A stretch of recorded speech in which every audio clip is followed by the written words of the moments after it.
একদিন বিশ্বনবী বললেন, বান্দার কোনো হক আল্লাহ কোনোদিন ছেড়ে দেয় না। আল্লাহর হক আল্লাহ মাফ করে, বান্দার হকের মাফ নাই। যদিও আমি নবী, আমার উপর যদি কোনো হক থাকে বলো, আমি দিয়ে দেব। কোন সাহাবী দাঁড়ায় না। এক সাহাবী দাঁড়িয়ে বললেন, নবী, যুদ্ধের ময়দানে চাবুক চালানোর সময়, লাঠি চালানোর সময় এক কাফেরকে মারতে যে আপনার লাঠির বাড়ি আমার পিঠের মধ্যে পড়েছে। আপনি যেহেতু এই কিসাসটা আদায় করতে চান, আপনার পিঠে আমি লাঠির বাড়ি মেরে এটারে শোধবোধ করে দিতে চাই। সাইয়েদনা ওমরে ফারুক হাতের জামা এরকম পড়তে শুরু করছে, আয় এদিকে আয়, তোরে শোধবোধ করাই।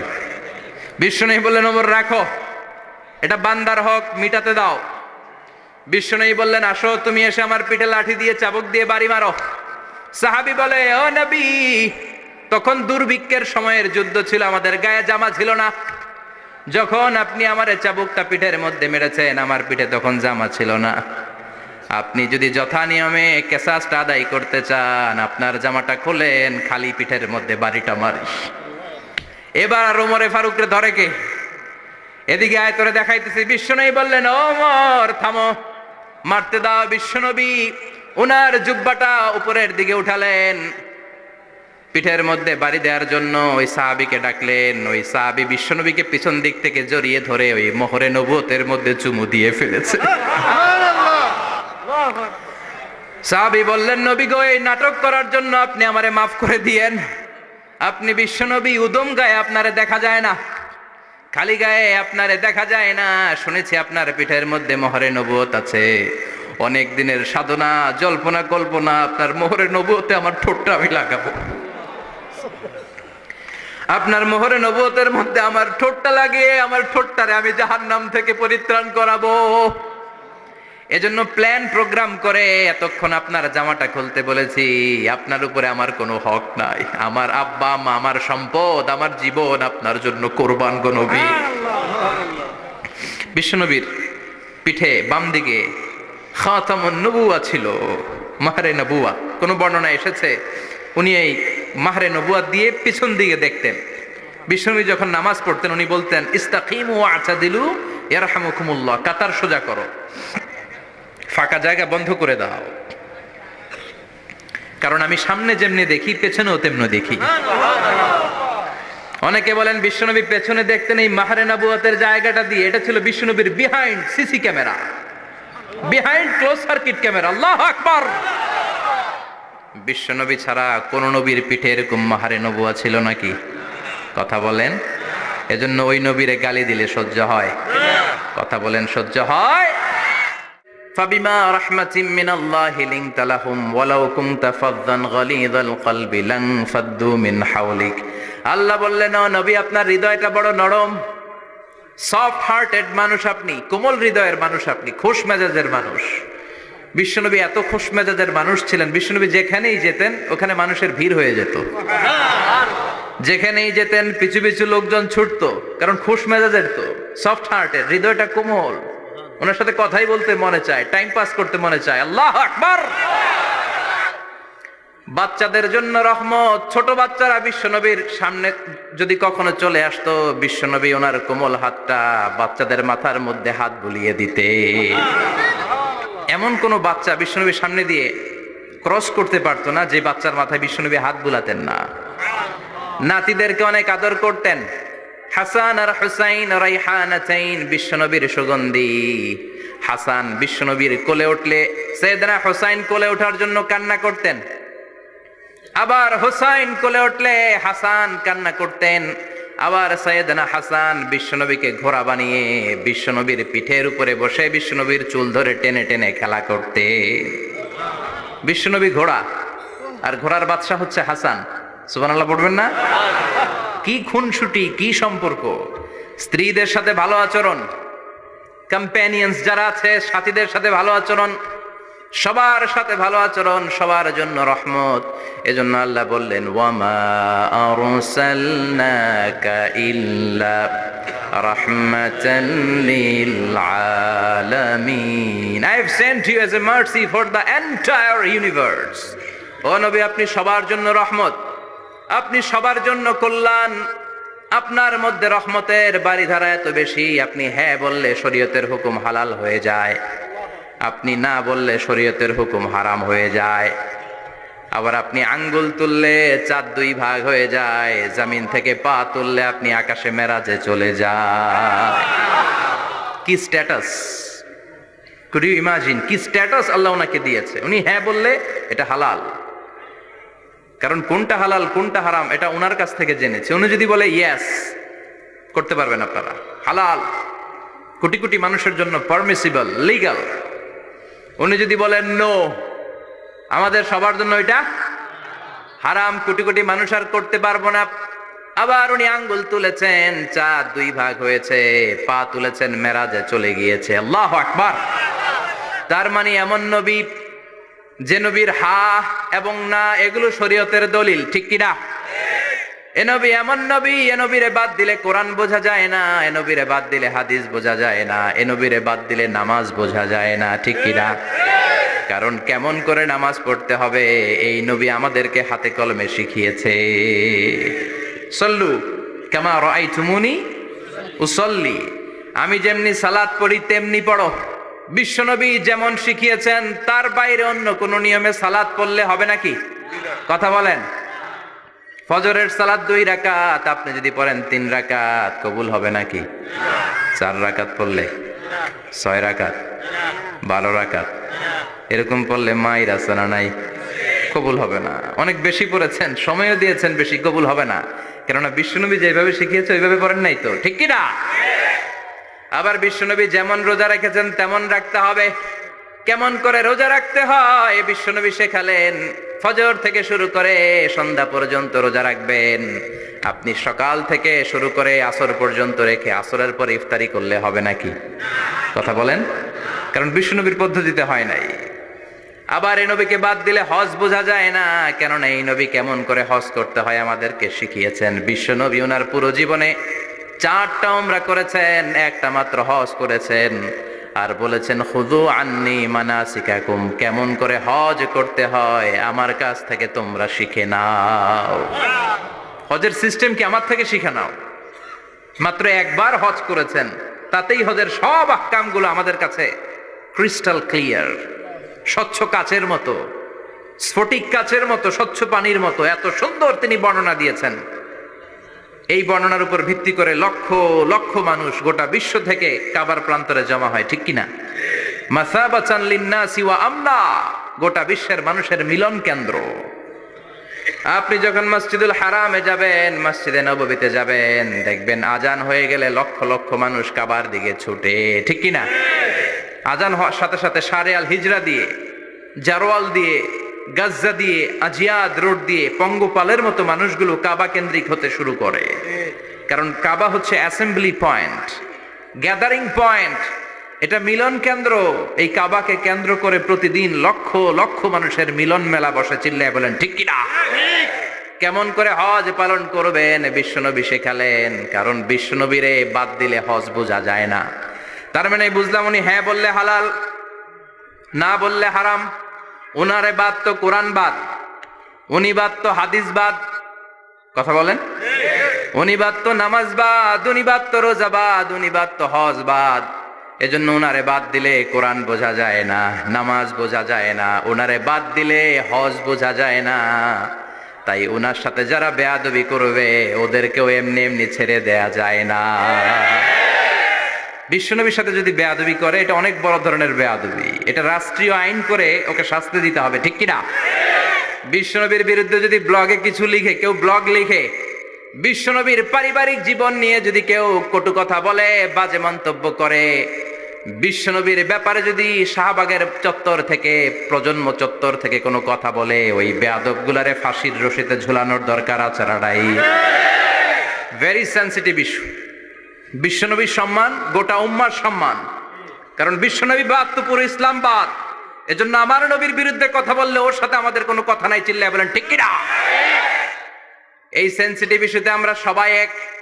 এখানে জামাত ইসলাম নাই, হেফাজত ইসলাম নাই, তাবলীগ নাই, আলিয়া নাই, কওমি নাই। বিশ্বনবীর সাথে বেয়াদবি করলে ওগুলোকে রাষ্ট্রীয়ভাবে ফাঁসি দেওয়ার দরকার, শাস্তি দেওয়ার দরকার আছে না নাই? সবাই একমত? এই বেয়াদবগুলোর সাথে আমাদের কোনো সম্পর্ক নাই। চিল্লায় বলেন ঠিক কিনা? এই বেয়াদবগুলো যদি নবীর ব্যাপারে আর কিছু বলে সবাই মাঠে নামতে রাজি আছেন তো? এদের বিরুদ্ধে মুষ্টিবদ্ধ হাত নিয়ে ময়দানে থাকতে রাজি আছো তো মুসলমান? কারা কারা রাজি হাত তুলে আল্লাহর দেখাও।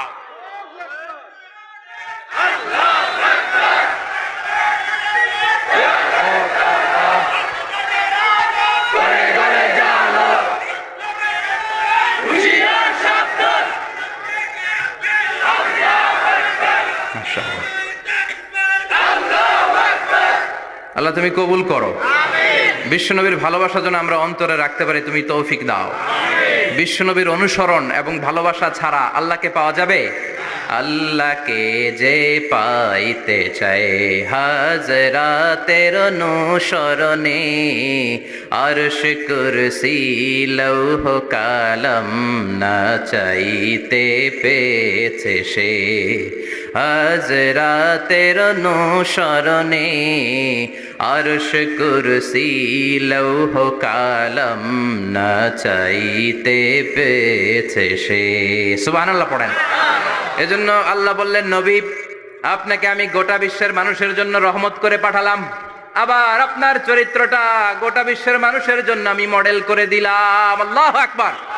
ওয়া ইন্নাকা লাআলা খুলুকিন আযীম। ও নবী, চমৎকার একটা চরিত্রের উপরে আমি আপনাকে প্রতিষ্ঠিত রেখেছি। And verily you are on a very good standard of character. ও নবী, আপনার চরিত্রটা বড় সুন্দর। আপনার চরিত্রের মতো গোটা বিশ্বের কারো চরিত্র হতে পারে? পা থেকে মাথা পর্যন্ত বিশ্বনবীর চরিত্রে একটা কালো দাগ বসানোর মতো ক্ষমতা কারো আছে নাকি? কারণ বিশ্বনবীর চরিত্র হলো কোরআনের চরিত্র। মা আয়েশাকে বলা হলো, মা আমাদের পেয়ারা নবীর চরিত্র কেমন ছিল আমাদেরকে বলে শোনান। মা আয়েশা বললেন, ও সাহাবীরা, বিশ্বনবীর চরিত্র ছিল কোরআনের চরিত্র। কানা খুলুকুহু আল কোরআন। বিশ্বনবীর চরিত্র ছিল কোরআনের চরিত্র। পুরো কোরআনে 30 পারাতে থিওরিটিক্যালি যা বলে শোনানো হয়েছে, বিশ্বনবীর জীবনীতে চরিত্রে প্র্যাকটিক্যালি ওই সব কিছু করে দেখানো হয়েছে। পুরো কোরআনে 30 পারাতে থিওরিটিক্যালি যা বলা, বিশ্বনবীর চরিত্রে প্র্যাকটিক্যালি সেটা করে দেখানো। সুবহানাল্লাহ বাড়িতে যে বলেন। আবার বিশ্বনবীর আরেক স্ত্রী উম্মে সালামা বলতেন, ইনদামা ইয়ামশি রাসূলুল্লাহ আলাল আরদি কাআন্নাল কুরআনা ইয়ামশি আলাইহি। যখন বিশ্বনবী রাস্তার উপর দিয়ে হেঁটে যেত, মনে হয় কোরআন শরীফটা রাস্তার উপর দিয়ে হেঁটে হেঁটে যায়। কোরআনুল কারীম রাস্তা দিয়ে হেঁটে হেঁটে যাচ্ছে, মনে হচ্ছে যে এটা বিশ্বনবী নয়, এটা জীবন্ত কোরআন। পড়েন আল্লাহু আকবার। এজন্য এই নবীকে আল্লাহ এমন স্ট্যাটাস দিয়েছেন, পৃথিবীর কোন নবীকে তেমন স্ট্যাটাস দিয়েছে নাকি? এ নবীকে আল্লাহ এমন মর্যাদা দিয়েছে, গোটা বিশ্বের কাউকে এমন মর্যাদা দিয়েছে নাকি? এমন কিছু গুণাবলী, ক্যারেক্টারিস্টিক্স আল্লাহ বিশ্ব নবীকে দিয়েছে, পৃথিবীর কোন নবীকে সেগুলো দেয় নাই। সুবহানাল্লাহ। খুশি না বেজার? খুশি তো সবাই? কি দিয়েছেন, কি স্পেশাল এক্সট্রা স্ট্যাটাস আল্লাহ তাআলা বিশ্ব নবীকে দিয়েছেন আমরা শুনি। এক নাম্বার স্ট্যাটাস হলো সাহিবু শাক্কি সাদর। বিশ্ব নবীর সিনা চাক হয়েছে, পৃথিবীর কোন নবীর সেটা হয় নাই। সুবহানাল্লাহ। 2 বার হয়েছে এটা বিশ্ব নবীর জীবনে। হালিমাতু সাদিয়ার বাড়িতে যখন দুধ পান করতে গিয়েছিল তখন হয়েছিল, আবার মেরাজের রাতে হয়েছিল। উম্মে হানির ঘর থেকে চলে সাইয়েদনা জিবরাইল বিশ্ব নবীকে হাতিমে কাবায় শুইয়ে দিলেন। এরপর গলার নিচ থেকে শুরু করে নাভি পর্যন্ত বুকটা কেটে ফেললেন, বিশ্বনবীর হৃদয়টাকে বের করলেন, জামজামের পানি দিয়ে ধৌত করলেন, আবার পেটের ভেতরে হৃদয়টাকে ঢুকিয়ে দিলেন। দিস ইজ কল্ড শাক্কে সাদার। উর্দু ফার্সিতে বলে সিনা চাক, ইংরেজিতে বলে ওপেন হার্ট সার্জারি। সুবহানাল্লাহ পড়বেন না? আমাদের অনেকের ওপেন হার্ট সার্জারি হয় না, গলা থেকে নাভি পর্যন্ত কাটা, সেলাই করে দিলে আবার বাঁচে। এটা বিশ্বনবীর সিনা চাক থেকে আবিষ্কার হয়েছে। পড়েন আল্লাহু আকবার। যে সমস্ত সাহাবারা বিশ্বনবীকে খালি গায়ে দেখেছে, উদম গায়ে দেখেছে, তারা বর্ণনা করেছে 2টা কাপড় মাঝখান দিয়ে সেলাই করলে যেমনি দাগ দেখা যায়, আমরা বিশ্বনবীর গলা থেকে নাভি পর্যন্ত এরকম সেলাইয়ের দাগ দেখতে পেয়েছি। শাক্কুস সাদর, special status of the last Messenger Muhammad সাল্লাল্লাহু, আর কোন নবীকে আল্লাহ এটা দেয় নাই। খুশি না বেজার? আবার উনি হলেন সাহিবুল মেরাজ, উনার মেরাজ হয়েছে, আর কোন নবীর হয়েছে নাকি? কথা বলেন। বিশ্বনবীর হৃদয়টা বড় ভাঙা, কলিজার টুকরা স্ত্রী খাদিজা নাই, যাকে সবচেয়ে ভালোবাসতেন, সবচেয়ে প্যার করতেন, যাকে মাহাব্বাত করতেন। এবং সাইয়েদাতুনা খাদিজার জন্য বিশ্বনবী মা আয়েশাকে ধমকও দিয়েছেন। সাইয়েদাতুনা খাদিজার কথা যখন বিশ্বনবী বলে বেড়ায় মা আয়েশার কাছে, খাদিজার কথা বললে মা আয়েশা বলতেন, ও নবী, কোন জাহিলি যুগে এক বুড়ি মহিলার সাথে আপনার বিয়ে হয়েছিল, মরে গিয়েছে, কবরে শুয়ে আছে। ওই মহিলার পরে কত সুন্দরী সুন্দরী নারীরা আমরা আপনার ঘরে আসলাম, তারপরে ওই বুড়ির কথা আমাদেরকে বলেন কেন? ওই বুড়ির কথা শোনান কেন? বিশ্বনবী রেগে গেলেন। সাইয়েদাতুনা খাদিজাকে বুড়ি বলার কারণে বিশ্বনবী মা আয়েশার চোয়ালটা এইভাবে চেপে ধরেছে। কোনদিন স্ত্রীর গায়ে হাত তোলেননি, শুধু এই একবার খাদিজাকে বুড়ি বলার কারণে মা আয়েশার থুতনি চেপে ধরেছিলেন। আল্লাহু আকবার। আবার বিশ্বনবী বলতেন, রুজিকতু হুব্বাহা, খাদিজার ভালোবাসা আল্লাহ আমার হৃদয়ে ঢুকিয়ে দিয়েছে। আবার বিশ্বনবী দোয়া করলে বলতেন, ও আল্লাহ, ওই কিয়ামতের ময়দানে যেদিন বন্ধু বন্ধুরে চিনবে না, বাবা ছেলেরে চিনবে না, মা তার মেয়েরে চিনবে না, পীর সাহেব মুরিদরে চিনবে না, মুরিদ পীর সাহেবরে চিনবে না, ওই কঠিন দিনে যেন আমি আমার কলিজার টুকরা খাদিজারে ভুলে না যাই। ওই কঠিন দিনে আমি যেন আমার খাদিজারে চিনতে পারি। সুবহানাল্লাহ। তার মানে ভালোবাসা বেশি না কম? সাইয়েদাতুনা খাদিজা ইন্তেকাল করলেন, জাবালে হাজুনের পাশে ওনার কবর। যারা হজ উমরা করতে গিয়েছেন দেখেছেন না, মক্কায় একটা কবর আছে, এটা মাকবারাতুল মা'লা, মা'লা, কিন্তু এটারে বাংলাদেশিরা বলে জান্নাতুল মুআল্লা। কি বলে? এটারে জান্নাতুল মুআল্লা বলবেন না, কারণ এই কবরস্থানে অনেক কাফির মুশরিকেরও কবর আছে, তো ওদের কবরস্থান কি জান্নাত হইতে পারে? এটাকে মাকবারা বলবেন। মাকবারা মা'লা বা মুআল্লা, আর মদিনায় হচ্ছে মাকবারাতুল বাকিয়া। মুআল্লা কবরস্থান মক্কায়, আর বাকি কবরস্থান মদিনায়। এর পাশে বিশাল এক পাহাড়, হেরেম শরীফ থেকে দেখা যায় জাবালে হাজুন, এর পাদদেশে বিশ্বনবী নিজ হাতে সাইয়েদাতুনা খাদিজাকে কবর দিয়েছেন। কবর দিয়ে সবাই চলে যায়, বিশ্বনবী যায় না। দাঁড়িয়ে দাঁড়িয়ে কাঁদতে লাগলেন। সাইয়েদনা আবু বকর বলে, নবী চলেন ঘরে ফিরে যাই। বিশ্বনবী বললেন, তুমি যাও, আমি যাব না। যেই মহিলাটাকে এইমাত্র কবর দিলাম সাধারণ মহিলা না, আমার বিপদের দিনের সঙ্গিনী খাদিজা। আজীবন আমাকে ছাতার মতো শেল্টার দিয়েছে, সমস্ত সম্পদ আমার পায়ের সামনে বিছিয়ে দিয়েছে রে আবু বকর। তোমার মনে চায় ঘরে ফিরে যাও, আমি দাঁড়িয়ে থাকবো। এখনই খাদিজার কবরের 3টা প্রশ্ন করা হবে। আমি খাদিজার পক্ষ থেকে 3টা প্রশ্নের জবাব দিয়ে তারপরে ঘরে ফিরে যাবো রে আবু বকর। সাইয়েদনা জিবরাইল এসে বললেন, ইয়া রাসূলুল্লাহ, ইয়া হাবিবাল্লাহ, দাঁড়িয়ে থাকার দরকার নাই, আবু বকরের সাথে চলে যান। রব্বুল আলামিন বলেছেন, ওই কবরের 3টা প্রশ্নের জবাব দিতে যদি খাদিজার সমস্যা হয়, আরশের উপর থেকে 3টা কবরের প্রশ্নের জবাব আল্লাহ নিজেই দিয়ে দিবে। কি প্যার করতেন বিশ্বনবীকে। সাইয়েদাতুনা খাদিজা ইন্তেকাল করলেন, চাচা আবু তালেব ইন্তেকাল করল।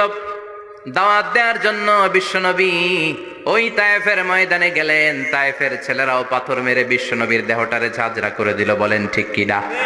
খেয়ে না খেয়ে দিন প্রচারের কাজে নিজেকে দিয়েছ বিলিয়ে, তায়েফের কাফিরেরা চিনল না সে আলো, দুষ্ট ছেলেদের পিছু দিল লেলিয়ে, পাথরের আঘাতে ক্ষত বিক্ষত হয়ে সারা শরীর থেকে রক্ত ঝরে। হে রাসূল, তোমাকে ভুলি আমি কেমন করে, হে রাসূল, তোমাকে ভুলি আমি কেমন করে। ঠিক কি না?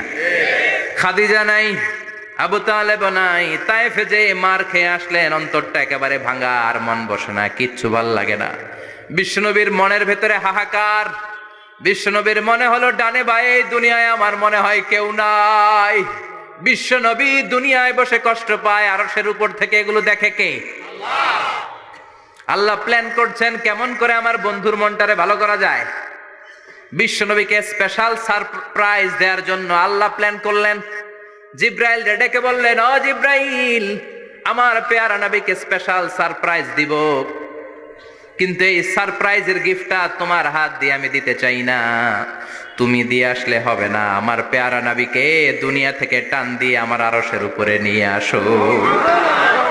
সাহিবুল মেরাজ, যেই নবীর মেরাজ হয়েছে আর কোন নবীর হয় নাই, এই মেরাজ করতে যে কত কাণ্ড, কত প্ল্যান প্রোগ্রাম আল্লাহর।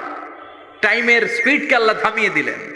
মক্কা থেকে উঠিয়ে বিশ্বনবীকে এক মরুভূমিতে রাখা হলো রাতে। বললেন দোয়া করেন। দোয়া করে বিশ্বনবী বললেন, ভাই জিব্রাইল, এটা কোন জায়গা, কোথায় দোয়া করব? সাইয়েদনা জিব্রাইল বলেন, নবী, কিছুদিন পরে এই জায়গায় আপনি হিজরত করে আসবেন, এই জায়গার নাম ইয়াসরিব, মদিনা। দোয়া করলেন। আবার সেখান থেকে তুলে এক পাহাড়ে রাখা হলো, নবী দোয়া করেন। দোয়া করে নবী বললেন, এটা কোন পাহাড়? অন্ধকার, আমি তো কিছু চিনি না। সাইয়েদনা জিব্রাইল বললেন, নবী, এটা সাধারণ পাহাড় নয়, এই পাহাড়ের কথা আল্লাহ কোরআনে বলেছেন, এই পাহাড়ের কসম আল্লাহ কোরআনে খেয়েছেন। এই পাহাড়টা হলো আপনার ভাই মুসার পাহাড়, তুর পাহাড়। তুর পাহাড়ে তিনি দোয়া করলেন। কত কিছু করে বিশ্বনবীকে আল্লাহর আরশে নিয়ে যাওয়া হলো। সাহিবুল মেরাজ। বিশ্বনবী ছাড়া আর কোন নবীর কি এরকম মেরাজ হয়েছে? সবাই বলেন হয়েছে। এরপর উনি হলেন সাহিবুস শাফা, শাফাতের মালিক। বিশ্বনবী ছাড়া কিয়ামতের ময়দানে কেউ আমাদের জন্য সুপারিশ করতে পারবে? পাগল হয়ে যাব আমরা। সূর্যটা মাথার কাছে, ক্ষুধায় তৃষ্ণায় জিহ্বাটা কুকুরের মতো বের হয়ে ঝুলতে থাকবে। মাথার মগজগুলো গলে গলে নাকের ছিদ্র দিয়ে, কানের ছিদ্র দিয়ে বেয়ে বেয়ে পড়তে থাকবে। বাবা ছেলের দেখলে দিবে দৌড়, বলবে চিনি না, ইয়া নাফসি, আল্লাহ আমারে বাঁচাও, ঠিক কিনা? পীর সাহেব মুরিদ রে বলবে চিনি না, মুরিদ পীর সাহেব রে বলবে চিনি না, ভাই ভাই রে চিনবে না। সব নবী আর সব উম্মতের একটাই জিকির, ইয়া নাফসি, ইয়া নাফসি। নবীও জিকির করে ইয়া নাফসি, উম্মতও জিকির করে। সবাই সাইয়েদনা আদম রে ধরবে, সাইয়েদনা আদম বলবে আমি পারবো না, নূহের কাছে যাও। সাইয়েদনা নূহ বলবে পারবো না। ইব্রাহিমের কাছে যাও, সাইয়েদনা ইব্রাহিম বলবে পারবো না। মুসা আলাইহিস সালামের কাছে যাও, মুসা আলাইহিস সালাম বলবেন পারবো না। ঈসা আলাইহিস সালামের কাছে যাও। সাইয়েদনা ঈসা আলাইহিস সালাম বলে এত জায়গায় ঘুরে লাভ নাই, জায়গা মতো যাও মিয়া, জায়গা মতো যাও। মাকামে মাহমুদে বিশ্বনবীকে সেজদায় পড়ে থাকতে দেখবা। ওই নবী ছাড়া আজকের এই ভয়ঙ্কর আমাদের সবার বিপদের দিন, এই বিপদের দিনে আল্লাহর সামনে দাঁড়িয়ে কথা বলার মতো সাহস আজকে কারো নাই। বিশ্বনবী কাঁদতে থাকবেন, সেজদায় পড়ে কাঁদবেন। সবার জিকির ইয়া নাফসি, ইয়া নাফসি। বিশ্বনবীর জিকির ইয়া উম্মতি। কাঁদতে কাঁদতে নবী আমার বেহুশ। সবাই বিশ্বনবীর চারদিকে দাঁড়িয়ে থাকবে গোল হয়ে। আমার নবী মাকামে মাহমুদে সেজদায় পড়ে থাকবে। বিশ্বনবীর কান্না দেখে আল্লাহর সহ্য হবে না। আল্লাহ বলবে, না নবী, ইরফা রাসাক, মাথা উঠান, আর সইতে পারি না। সাল তুতা, এবার চান, কি লাগবে আপনার সব দেব। ওয়াশফা তুশাফা, যার জন্য সুপারিশ করবেন তাকেই জান্নাত দিয়ে দেব। বিশ্বনবী বলেন, লিকুল্লি নাবিয়িন দাওয়া মুস্তাজাবা।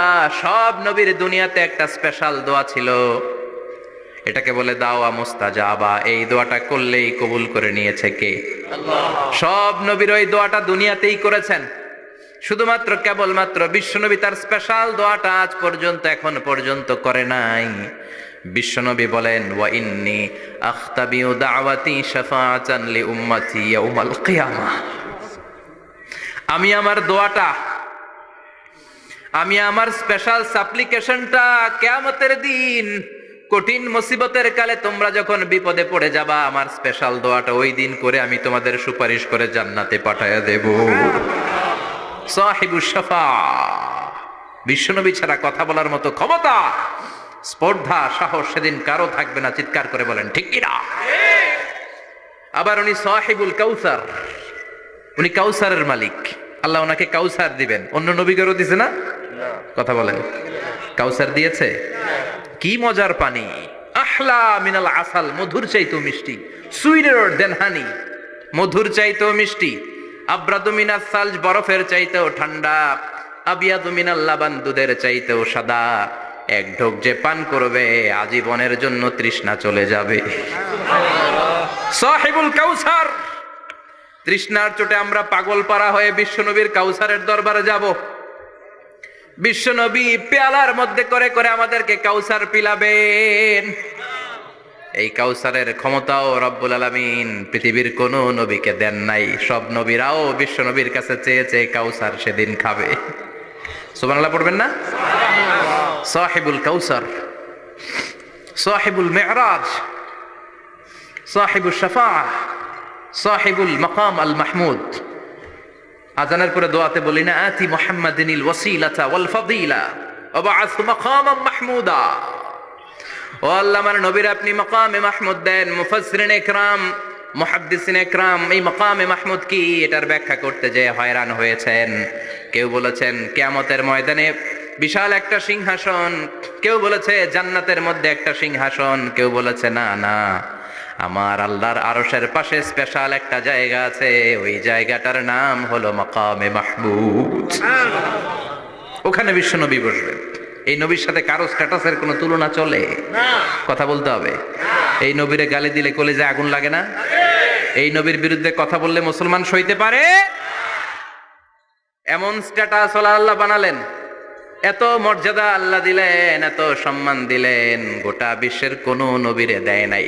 আবার বিশ্বনবী বলতেন, নুসিরতু বির-রু'বি মাসিরাতা শাহর, আমাকে আল্লাহ ভয় দিয়ে সাহায্য করেছেন। আমি যেই জায়গায় দাঁড়িয়ে থাকি, আমার ডানে বায়ে সামনে পেছনে 1 মাসের জায়গা পর্যন্ত কোনো কাফির আমার সামনে আসতে পারে না ভয়ে। 1 মাসের জায়গা পর্যন্ত কোনো কাফির যদি দাঁড়ায় থাকে, বিশ্বনবীর জন্য ভয়ে তার কলিজায় ধুকধুকানি শুরু হয়ে যায়। ধরেন আমি উনারে ভয় পাই, কাছে আসলেই না ভয়, দূরে গেলে তো আমি পালোয়ান, ঠিক কিনা? উনি আছে কোম্পানিগঞ্জ বাজারের ওইদিকে, আমি এদিকে, আমি পালোয়ান, স্বাস্থ্যের সমস্যা নাই, ঠিক কিনা? কারণ কাছে নাই। কিন্তু বিশ্বনবী এমন পাওয়ারফুল ছিলেন, কাছে আর দূরে কোনো কথা না, ডানে বায়ে সামনে পেছনে 1 মাসের দূরত্ব। এই লোকেশনের মধ্যে যদি কোনো কাফির মুশরিকের আন্ডা বাচ্চা থেকে থাকে, বিশ্বনবীর ব্যাপারে ভয় তাদের অন্তরের মধ্যে ঢুকিয়ে দেয় কে? এজন্য বিশ্বনবীর সাথে কারো মর্যাদার কোনো তুলনা চলে? বিশ্বনবী আমাদের মডেল। আমাদের মডেল কে? কথা বলেন, সবাই বলেন। আপনাদের মনোযোগ আছে না গেছে? জিমায় পড়তেছেন মনে হয়। এটা কিন্তু ক্লাস। আমি সবসময় বলি আমার আলোচনা ক্লাসের মতো মনে করবেন, because I consider all the sitting person in front of me, beside me as a student. আমি যখন কথা বলি সবাইকে আমি স্টুডেন্ট ভাবি, আমাকে শিক্ষক ভাবি। আমার আগে যিনি কথা বলেছেন তখন উনি ছিলেন আমাদের শিক্ষক, আমার পরে কেউ বললে উনি শিক্ষক, আমরা ছাত্র, ঠিক কিনা? কোরআনের ছাত্র হয়ে বাঁচলেও লাভ, মরলেও লাভ, ঠিক কিনা? হাতি মরলেও লাখ টাকা, ঠিক কিনা? কোরআনের স্টুডেন্ট বাঁচলেও লাভ, কোরআনের ছাত্র হয়ে মরলেও। এজন্য শেষ পর্যন্ত মনোযোগের সাথে কথাগুলো শুনতে হবে জীবন পরিবর্তন করার জন্য। রাজি আছেন তো? ঘুমে ধরে নাই তো? কষ্ট হলে আমাকে জানাবেন। কষ্ট হচ্ছে না তো? তাকবীর পড়েন, লিল্লাহে তাকবীর, লিল্লাহে তাকবীর। বিশ্বনবী আমাদের মডেল, ঠিক কিনা? সবাই একমত? দ্বিমত নাই কেউ? অন্য কেউ আমাদের মডেল নাই? শাহরুখ খান, আমির খান, সালমান খান, হিরো আলম। ব্যাপার কি? হিরো আলমের কথা শুনে এত হাসি কেন? মডেল না সে? কেউ আমাদের মডেল না। আমাদের মডেল হচ্ছে বিশ্বনবী, ঠিক কিনা? এজন্য আসুন বিশ্বনবীর জীবনী থেকে কিছু মেসেজ আমরা নেই, কিছু শিক্ষা আমরা নেই, যাতে করে জীবনটাকে এনলাইটেন করা যায়, আলোকিত করা যায়। আমরা এই মাহফিলগুলোতে এসেছি আলোকিত হতে, নাকি? আলোকিত মানুষ হয়ে ফিরে যাব। এসে কিছু স্লোগান দিব, হুজুরের চেহারা দেখবো, হুজুরের সাথে মুসাফা করার জন্য, নো নো ওয়ে। এগুলোর জন্য মাহফিল নয়। Consider this program as a class, as a seminar. স্পিকাররা আসবে, কোরআন সুন্নাহর আলোকে কথা বলবে, এগুলো আমরা শুনবো, নোট ডাউন করব, মানার চেষ্টা করব, ঠিক কিনা? মানতে রাজি আছেন তো? সবাই রাজি? সবাই? আল্লাহ তুমি কবুল কর। আজকে বিশ্বনবীর জীবনী থেকে 3টা কথা শুনবো। এই 3টা কথা শুনে মানার চেষ্টা করব, তারপর আমরা একসাথে বিদায় নিব। পড়েন ইনশাআল্লাহ। প্রথমে জানবো আমার নবী দেখতে কেমন ছিলেন জানতে মনে চায় না? চাঁদের চেয়ে সুন্দর ছিলেন, ঠিক কি না? চাঁদের চেয়ে সুন্দর তুমি নবী আমার কামলিওয়ালা, চাঁদের চেয়ে সুন্দর তুমি নবী আমার কামলিওয়ালা, দু জাহানের বাদশা তুমি প্যারা নবী সাল্লে আলা, দু জাহানের বাদশা তুমি প্যারা নবী সাল্লে আলা, চাঁদের চেয়ে সুন্দর তুমি নবী আমার কামলিওয়ালা, ঠিক কি না? আমরা হাদিসের আলোকে দেখার চেষ্টা করব আসলে তিনি কতটা সুন্দর ছিলেন। তাহলে প্রথমে শুনবো উনি দেখতে কেমন ছিলেন, তারপর শুনবো ওনার আচরণ কেমন ছিল।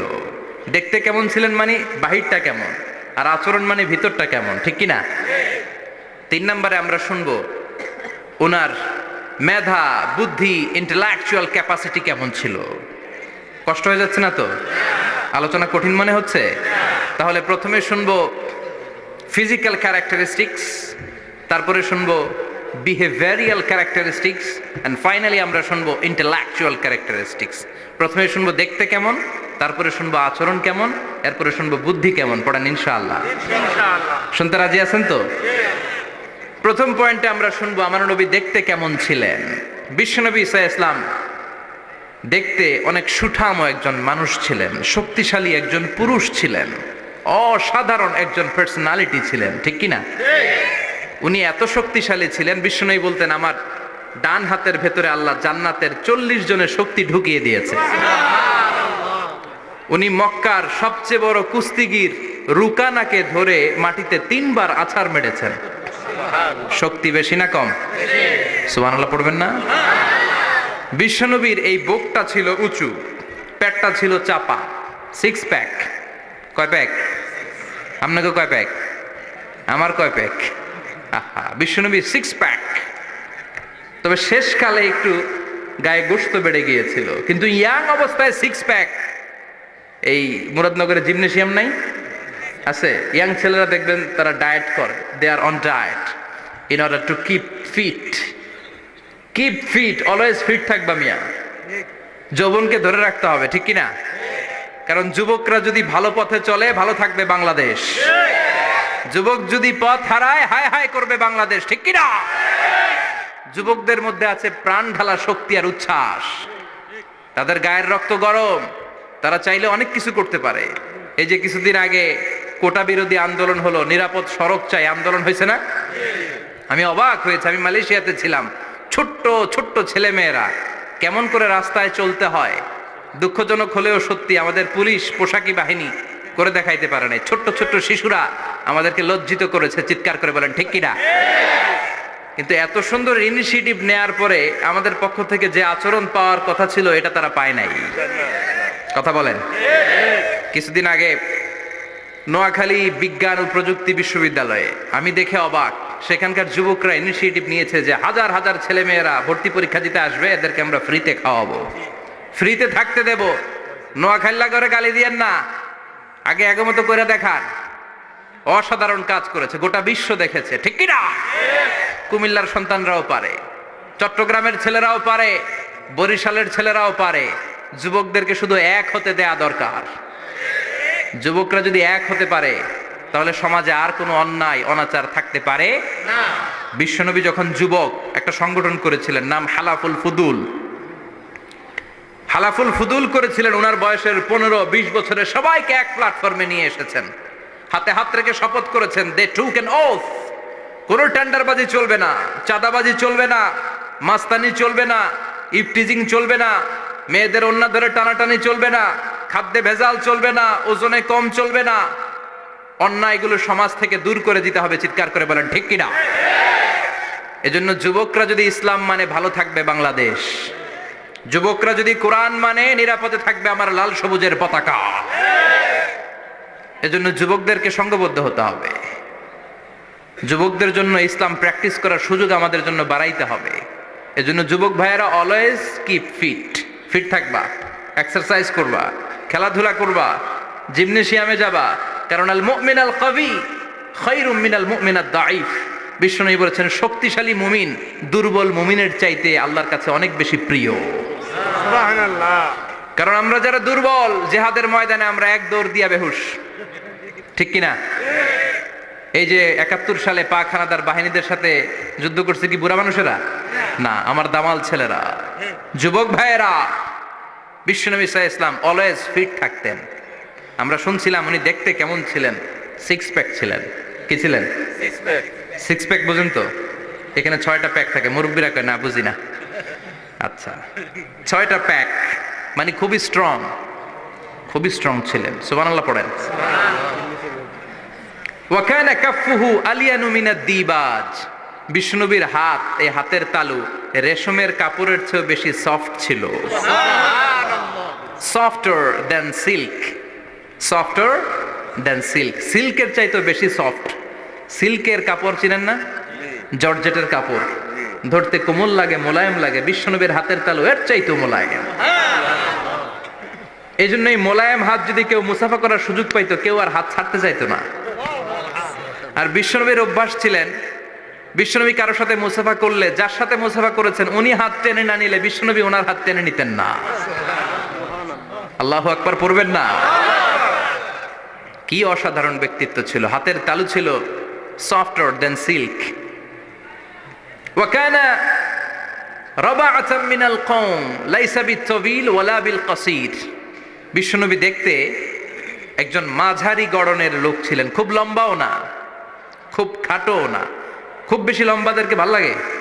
কথা বলেন। তাকাইতে গেলে টুপি পরে যাওয়ার সম্ভাবনা আছে। খুব খাটো যারা, এদেরকেও কিন্তু দেখতে অতটা ভাল লাগে না। বিশ্বনবী ছিলেন ব্যালেন্সড, মাঝারি ধরনের। লাইসা বিত-তাবিল ওয়ালা বিল কাসীর। কিভাবে আল্লাহ চুজ করেছেন ওনার পেয়ারা হাবিবকে, পড়েন সুবহানাল্লাহ। ওয়া কানা আযহারাল লাউন। ফর্সা রঙের মানুষ ছিলেন, ব্রাইট কালার। কি কালার? Bright colour. সিভি যারা লিখেন কারিকুলাম ভিটা, ওইখানে স্কিন কালার লিখতে হয়। আপনি কি ফর্সা না কালো? কালো হলে ব্ল্যাক কালার, ফর্সা হলে ব্রাইট কালার। বিশ্বনবী ছিল ব্রাইট কালার, ফর্সা রঙের মানুষ। কতটা সুন্দর ছিলেন! অনেকে বলে সাইয়েদনা ইউসুফ আলাইহিস সালাম বেশি সুন্দর। না না, বিশ্বনবী সাইয়েদনা ইউসুফ আলাইহিস সালামের চেয়ে অনেক গুণ বেশি সুন্দর ছিলেন। বিশ্বনবী বলতেন আনা মালিহুন ওয়া আখি ইউসুফু সাবিহুন। আমি বিশ্বনবী মালিহ। আলেম যারা আছেন উত্তর দেন আরবিতে। মিলহুন মানে কি? লবণ। তার মানে মালিহ মানে লাবণ্যময়। বিশ্বনবী লাবণ্যময় সুন্দর ছিলেন, আর ইউসুফ আলাইহিস সালাম সাদা সুন্দর ছিলেন। এদিকে লাবণ্যময়, এদিকে সাদা, কোনটা ভাল লাগবে? কথা কন। তার মানে বিশ্বনবীর গায়ের স্কিন ছিল ব্রাইট কালার, ফর্সা রঙের মানুষ ছিলেন, মাঝারি সাইজের মানুষ ছিলেন, 6 প্যাকের মানুষ ছিলেন। ওয়া কুবিদা ওয়া লাইসা ফি রাসিহি ওয়া লিহিয়াতিহি 20 শাআরা বাইদা। ইন্তেকালের আগে দাড়ি আর চুল মিলে 20টা দাড়ি চুলের বেশি পাকে নাই। সুবহানাল্লাহ পড়বেন না? দাড়ি আর চুল মিলে মোট পাকছিল কয়টা? অনেকে বলে হুজুর স্বপ্নের ব্যাখ্যা দেন। কি স্বপ্ন দেখেছেন? তিনি বললেন আমি স্বপ্নে দেখেছি একজন লোক আল্লাহ রাসূলের কবর থেকে উঠে এসেছে। তাই নাকি? উনি জানতে চাচ্ছে যে এটা আল্লাহ রাসূল কিনা। আমি বললাম চেহারা কেমন দেখেছেন? বলে হুজুর আমি দেখলাম ধবধবে সাদা দাড়ি, ধবধবে সাদা চুল। তার মানে উনি কি আল্লাহ রাসূলকে দেখেছে? না, আল্লাহ রাসূলের ধবধবে সাদা চুল ছিল না, ধবধবে সাদা দাড়ি ছিল না। ইন্তেকালের আগে দাড়ি আর চুল মিলে পাকছিল কয়টা? কোম্পানিগঞ্জের ভাইয়েরা মনে থাকবে? দাড়ি আর চুল মিলে পেকেছিল কয়টা? কেমন করে পাকবে? উনি তো জাইতুনের তেল মালিশ করতেন। সুবহানাল্লাহ।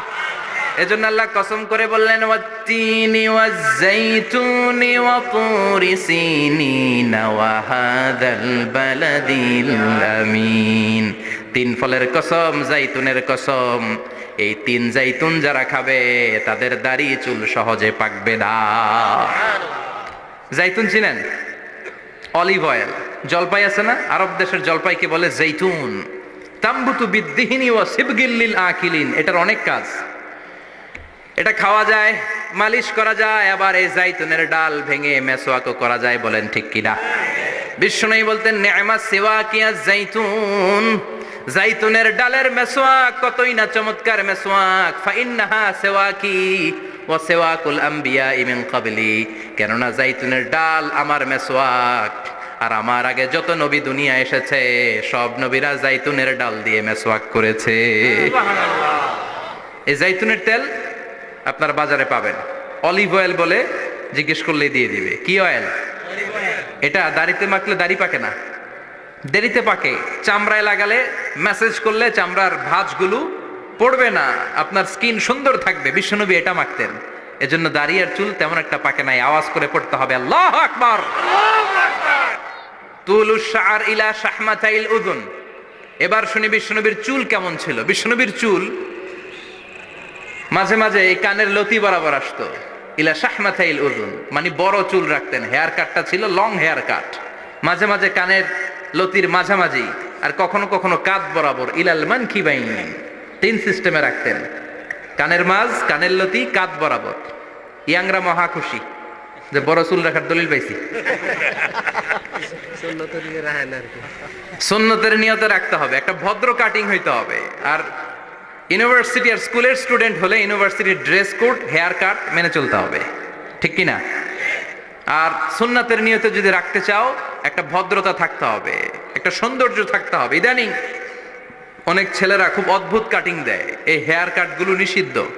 একটা হেয়ার কাট আছে কাজাহ, নাহা রাসূলুল্লাহি আনিল কাজাহ। বিশ্বনবী কাজাহ কাটিং দিতে নিষেধ করেছেন। কাজাহ মানে চুলের কিছু অংশ ট্রিম করে চামড়ার সাথে লাগানো, কিছু অংশ বড় বড় এরকম আছে না নাই?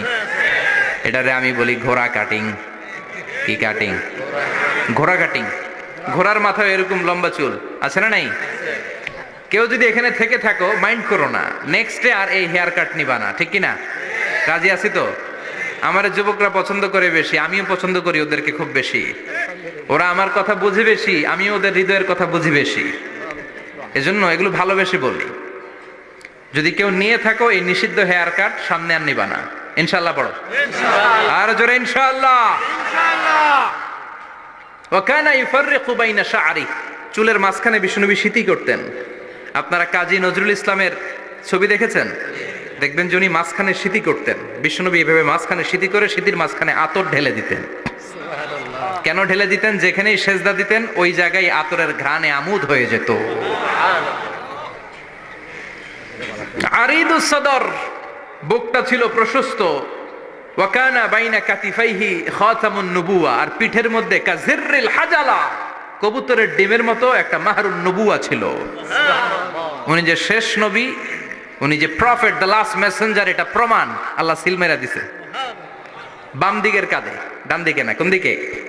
সাহাবারা যারা এটা দেখেছেন তারা বলেছেন যে আমরা দেখেছি এর মধ্যে কিছু চুলও ছিল, একটু লালচে ছিল, একটু উঁচু ছিল। একদিন বিশ্বনবী বললেন, বান্দার কোনো হক আল্লাহ কোনোদিন ছেড়ে দেয় না। আল্লাহর হক আল্লাহ মাফ করে, বান্দার হকের মাফ নাই। যদিও আমি নবী, আমার উপর যদি কোনো হক থাকে বলো, আমি দিয়ে দেব। কোন সাহাবী দাঁড়ায় না। এক সাহাবী দাঁড়িয়ে বললেন, নবী, যুদ্ধের ময়দানে চাবুক চালানোর সময়, লাঠি চালানোর সময় এক কাফেরকে মারতে যে আপনার লাঠির বাড়ি আমার পিঠের মধ্যে পড়েছে। আপনি যেহেতু এই কেসাসটা আদায় করতে চান, আপনার পিঠে আমি লাঠির বাড়ি মেরে এটারে শোধবোধ করে দিতে চাই। সাইয়েদনা ওমরে ফারুক হাতের জামা এরকম পড়তে শুরু করছে, আয় এদিকে আয়, তোরে শোধবোধ করাই। বিশ্বনবী বললেন, ওমর রাখো, এটা বান্দার হক, মিটাতে দাও। বিশ্বনবী বললেন, আসো তুমি এসে আমার পিঠে লাঠি দিয়ে চাবুক দিয়ে বাড়ি মারো।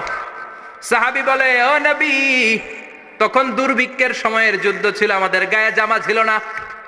যখন আপনি আমার চাবুকটা পিঠের মধ্যে মেরেছেন, আমার পিঠে তখন জামা ছিল না। আপনি যদি যথা নিয়মে কেসাসটা আদায় করতে চান, আপনার জামাটা খোলেন, খালি পিঠের মধ্যে বাড়িটা মারি। এবার আর ওমরে ফারুকরে ধরে কে? এদিকে আয়, তোরে দেখাইতেছি। বিশ্বনবী বললেন, ওমর থামো, মারতে দাও। বিশ্বনবী উনার জুব্বাটা উপরের দিকে উঠালেন, পিঠের মধ্যে বাড়ি দেওয়ার জন্য ওই সাহাবীকে ডাকলেন। ওই সাহাবী বিশ্বনবীকে পিছন দিক থেকে জড়িয়ে ধরে ওই মোহরে নবুয়তের মধ্যে চুমু দিয়ে ফেলেছে। সাহাবী বললেন, নবী গো, এই নাটক করার জন্য আপনি আমারে মাফ করে দিয়েন। আপনি বিশ্বনবী, উদম গায়ে আপনারে দেখা যায় না, খালি গায়ে আপনারে দেখা যায় না। শুনেছি আপনার পিঠের মধ্যে মোহরে নবুয়ত আছে। অনেক দিনের সাধনা, জল্পনা কল্পনা, আপনার মোহরে নবুয়তে আমার ঠোঁটটা আমি লাগাবো, আপনার মোহরে নবুয়তের মধ্যে আমার ঠোঁটটা লাগিয়ে আমার ঠোঁটটারে আমি জাহান্নাম থেকে পরিত্রাণ করাবো। এজন্য প্ল্যান প্রোগ্রাম করে এতক্ষণ আপনার জামাটা খুলতে বলেছি। আপনার উপরে আমার কোনো হক নাই। আমার আব্বা মা, আমার সম্পদ, আমার জীবন আপনার জন্য কোরবান গো নবী। বিশ্বনবীর পিঠে বাম দিকে খাতামুন নবুয়া ছিল, মাহরে নবুয়া। কোন বর্ণনা এসেছে উনি এই মাহরে নবুয়া দিয়ে পিছন দিকে দেখতেন। বিশ্বনবী যখন নামাজ পড়তেন উনি বলতেন ইস্তাকিমু ওয়া'তাদিলু ইয়ারহামুকুমুল্লাহ, কাতার সোজা করো, ফাঁকা জায়গা বন্ধ করে দাও, কারণ আমি সামনে যেমনি দেখি পেছনেও তেমনি দেখি। অনেকে বলেন বিশ্বনবী পেছনে দেখতেন এই মাহরে নবুয়তের জায়গাটা দিয়ে। এটা ছিল বিশ্বনবীর behind CC camera, behind close circuit camera. আল্লাহু আকবার। বিশ্বনবী ছাড়া কোন নবীর পিঠে এরকম মাহরে নবুয়া ছিল নাকি? কথা বলেন। এজন্য ওই নবীরে গালি দিলে সহ্য হয়? কথা বলেন, সহ্য হয়? আবিয়াদুল ইবিতাইন, বগল ছিল শুভ্র সাদা। আমাদের বগল কি সাদা? দুর্গন্ধ, কুৎসিত, কালো, তাই না? বিশ্বনবীরটা কালো? কথা কন, শুভ্র সাদা। আমরা দোয়া করি এভাবে। বিশ্বনবী মাঝে মাঝে দোয়া করতে করতে বৃষ্টির জন্য যখন দোয়া চাইতেন, আরাফার ময়দানে যখন দোয়া চাইতেন, দোয়া করতে করতে হাতটারে উপরের দিকে করতেন। সবাই এরকম হাত তোলেন, সবাই হাত তোলেন। বিশ্বনবী মাঝে মাঝে আবেগের চোটে এইখান থেকে হাতটা এই জায়গায় নিয়ে যেতেন। সুবহানাল্লাহ। বিশ্বনবী যখন হাত আবেগের চোটে উপরের দিকে উঠাতেন, বিশ্বনবীর বগল দেখা যেত। সাহাবারা বলতেন হাত্তা ইরা বায়াদু ইবিতাইহি, এই সুযোগে আমরা দেখতাম ওনার বগলটা ধবধবে সাদা, কোনো দাগ ছিল না। মুস্তাওয়াল জাবিন, প্রশস্ত ললাট ছিল। আসাম্মুল আনফ, খাড়া নাক ছিল। বিশ্বনবীর নাক কিন্তু বোচা ছিল না। এরকম চ্যাপটা নাকরে আপনারা কোম্পানিগঞ্জে কি বলেন? চাকমা? কি নাক? হ্যাঁ, বুসা, নাক বুসা বা বোচা। বিশ্বনবীর নাক এই চাকমা স্টাইলে নাক ছিল না, খাড়া ছিল, খাড়া নাক ছিল। সুবহানাল্লাহ পড়েন। মুফাল্লিজুল আসনান, দাঁতগুলো ছিল পরিপাটি। বিশ্বনবীর দাঁতের দিকে তাকালে, বিশ্বনবীর হাসির দিকে তাকালে মনে হতো হাসিতে যেন মুক্তা ঝরে। বিশ্বনবী দেখতে কেমন ছিল আন্দাজ পাচ্ছেন না মোটামুটি? এই চমৎকার দেহটা নিয়ে যখন আয়নার সামনে দাঁড়াতেন, বিশ্বনবী জোস জোস পোজ দিতেন না। এখনকার ছেলেপেলেরা বলে আয়নার সামনে দাঁড়াইয়া দেই জোস জোস পোজ, আছে না নাই? বিশ্বনবী জোস জোস পোজ দিতেন না। বিশ্বনবী আয়নার সামনে দাঁড়িয়ে বলতেন আল্লাহুম্মা হাসানতা খালকি ফাহসিন খুলুকি, ও আল্লাহ আমার চেহারাটা যেমনি আপনি সুন্দর বানিয়েছেন আমার হৃদয়টারেও সুন্দর করে দেন। What a attitude, what an attitude! কি অ্যাটিটিউড ছিল ওনার!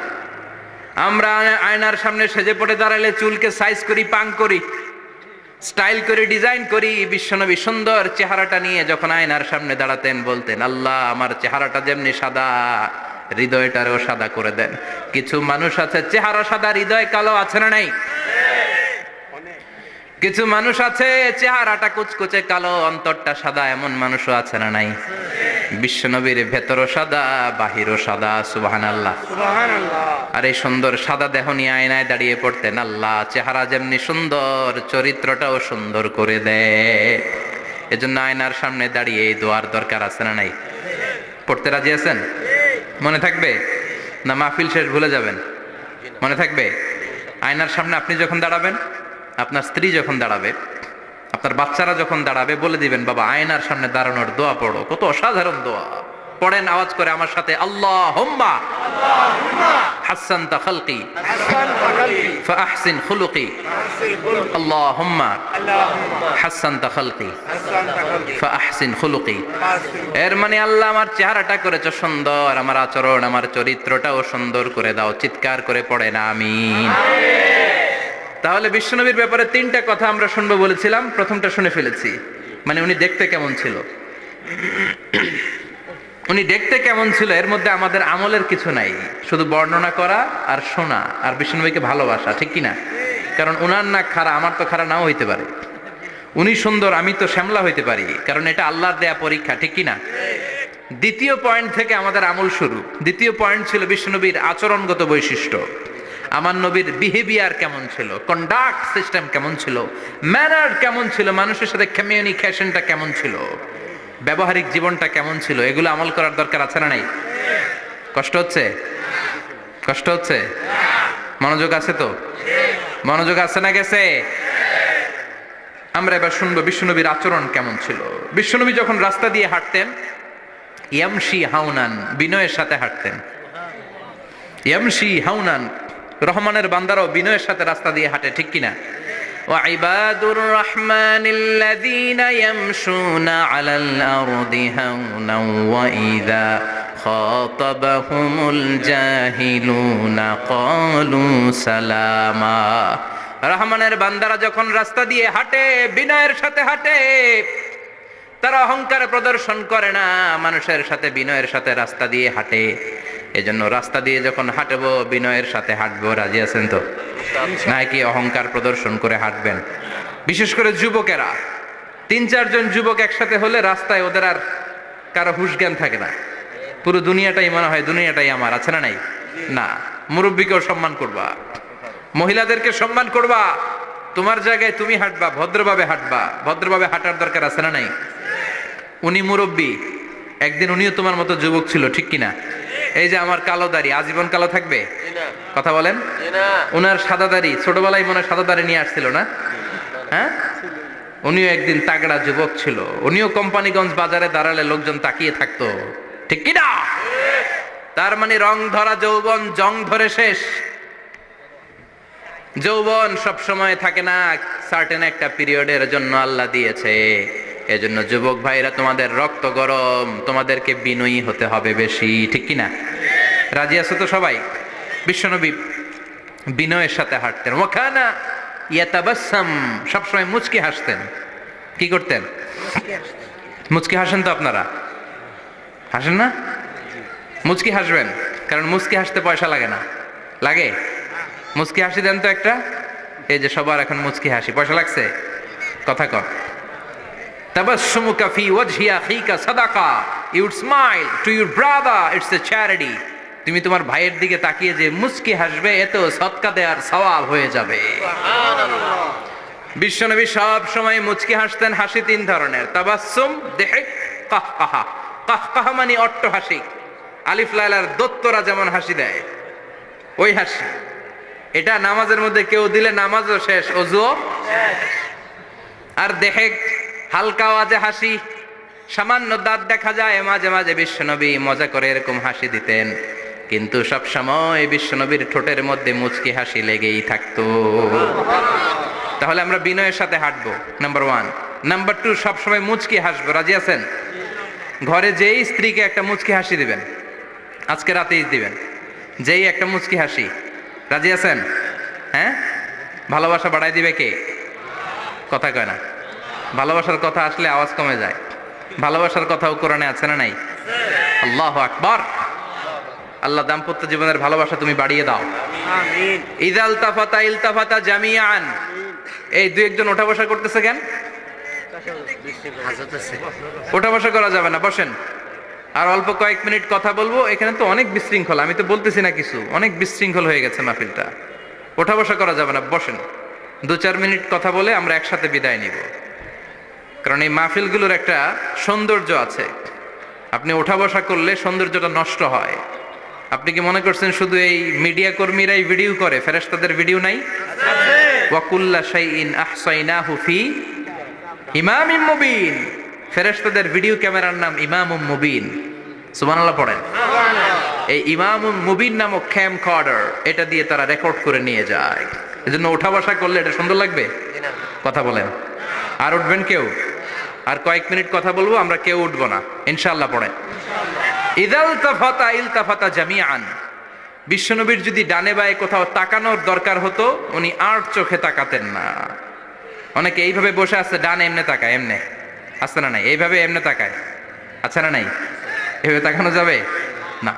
বিশ্বনবী ডানে তাকানোর দরকার হলে ইলতাফাতা জামিআন, অ্যাবাউট টার্ন, ঘুরে যেতেন, ঘুরে এইভাবে তাকাতেন। আবার বায়ে তাকানোর দরকার হলে বুকটা নিয়ে, শরীরটা নিয়ে ঘুরে যেতেন, এইভাবে তাকাতেন। সুবহানাল্লাহ পড়বেন না? আর চোখে তাকানো কি ভালো স্বভাব? বিশ্বনবী ইদাল তাফাতা ইলতাফাতা জামিআন, যেদিকে তাকাবেন ওদিকে ফুললি মনোনিবেশ করতেন, তারপরে তাকাতেন। সুবহানাল্লাহ পড়েন। ওয়া কানা মুস্তাহিয়ান, লাজুক ছিলেন, বেশ লাজুক। এখন সমাজে লাজুকতা নাই, লাজ শরম আমরা হারাতে বসেছি, ঠিক কি না? বিশ্বনবী আসাদ্দ হায়াআন মিনাল আযরা ফি খিদরিহা, যেই মেয়েদের বিয়ে হয় নাই, এমন ভার্জিন নারী, কুমারী নারী যারা পর্দার ভেতরে অনেক লাজুক হয়ে বসে থাকে, বিশ্বনবী পর্দার আড়ালের ওই কুমারী নারীদের চাইতেও বেশি লাজুক ছিলেন। এত লাজুক ছিলেন, এত লাজুক ছিলেন, লজ্জা পেলে চেহারাটা বিশ্বনবী লাল হয়ে যেত। ছোট্টবেলায় হালিমাতুস সাদিয়ার বাড়িতে যখন দুধ খেতে গিয়েছিলেন, বিশ্বনবীর দুধমা হালিমাতুস সাদিয়া বলে, এই কুরাইশি মোহাম্মদ ছেলেটাকে কখনো কাঁদতে দেখি নাই। ক্ষুধা লাগলেও কাঁদে না, ব্যথা পেলেও কাঁদে না, শুধু লজ্জাস্থানের জায়গা থেকে কাপড়টা একটু সরে গেলে ছোট্ট মোহাম্মদ চিৎকার দিয়ে ওঠে। কি বুঝে সে? ক্ষুধা লাগলেও কাঁদতো না, ব্যথা পেলেও কাঁদতো না, লজ্জাস্থানের জায়গা থেকে কাপড় সরে গেলে বিশ্বনবী চিৎকার দিয়ে উঠতেন। সুবহানাল্লাহ পড়েন। এজন্য লজ্জা শরমের দরকার আছে না নাই? ইযা লাম তাস্তাহি ফাসনা মা শিতা, যদি লজ্জা শরম না থাকে যা মন চাই তাই করতে পারো। এটা আমাদের বাংলাদেশে ব্যাপক, লাজ শরম কিচ্ছু নাই, যে যেটার যোগ্য না সে সেইটা করতে যায়, ঠিক কি না? এই যে হিরো আলমের মনোনয়ন নিয়ে টানাটানি, কোনো লজ্জা শরম আছে? আমার যোগ্যতা থাকতে হবে না? আমাকে রাজনীতি জানতে হবে না? আমাকে যদি আজকে বলে মিজানুর রহমান আজহারী আপনি অনেক কোয়ালিফাইড লোক, আপনি কালকেই দেশের প্রধানমন্ত্রী, আমি ওই জায়গায় বেহুশ, কারণ আমার নাই কোনো রাজনৈতিক জ্ঞান, নাই কোনো ডিপ্লোম্যাটিক জ্ঞান, নাই কোনো কূটনৈতিক জ্ঞান, এই কাজ আমার নয়। এজন্য লাজুকতার বড় দরকার। যেখানে যার বসা দরকার সে সেখানে যাবে। কিয়ামতের আগে যেই লোক যেই চেয়ারে বসার দরকার ওই লোক ওই চেয়ারে বসবে না, এটা হলো কিয়ামতের আলামত। জোরে কোন ঠিক কিনা? সভাপতি হওয়ার যোগ্যতা নাই, সভাপতি হয়, আছে না নাই? সেক্রেটারি হওয়ার যোগ্যতা নাই, সেক্রেটারি হয়, এরকম সমাজে আছে না নাই? নেতা হওয়ার যোগ্যতা নাই, নেতা হয়, আছে না নাই? সবগুলো কিয়ামতের আলামত। আমার বিশ্বনবী এমন লাজুক ছিলেন, বিশ্বনবীর মতো এমন লাজুক নবী আর কেউ ছিল নাকি? কথা বলেন। ওয়া কানা আসহাবুল মাইমানা, বিশ্বনবী ডানপন্থী ছিলেন। কি পন্থী? কি পন্থী? মুষ্টিবদ্ধ ডান হাতটাকে এরকম উপরের দিকে করেন আর চিৎকার করে বলেন, বিশ্বনবী কোন পন্থী ছিল? আমরা কোন পন্থী? জান্নাতে কারা ঢুকবে? কোন বামপন্থীর স্থান জান্নাতের ভেতরে হবে? চিৎকার করে বলেন, কোন নাস্তিক জান্নাতে ঢুকতে পারবে? এজন্য নবীদের মতো ডানপন্থী হতে হবে। জোরে কোন ঠিক কিনা? বিশ্বনবী সব ভালো কাজগুলো ডান দিক দিয়ে করতে পছন্দ করতেন। জামা পরলে ডান দিক দিয়ে, খাবার বিতরণ করলে ডান দিক দিয়ে, মুসাফা করা শুরু করলে ডান দিক দিয়ে, ডান দিক দিয়ে ভালো কাজ বিশ্বনবী পছন্দ করতেন। সুবহানাল্লাহ পড়েন। আসহাবুল মাইমানা, বিশ্বনবী মেহমানদারি করতে পছন্দ করতেন। আমরা করি তো? মেহমানদারি করান? মেহমান ঘরে আসলে ভালো লাগে? খারাপ লাগে কার কার দেখি? সবার ভালো লাগে, কিন্তু আমরা অনেকে খুশি হই না। মেহমান আসলে নাখোশ হই, নিজেই খাইতে পাই না। মেহমান আইছে কে? খাওয়ামো করতে, খাওয়ান নাই, যেন ও খাওয়ান বানাইছে। খাওয়ান পাঠায় কে? আল্লাহ। রিজিক দেয় কে? আল্লাহ। গোটা বিশ্বের সবাই মিলে আমরা একটা চাল বানাতে পারবো নাকি?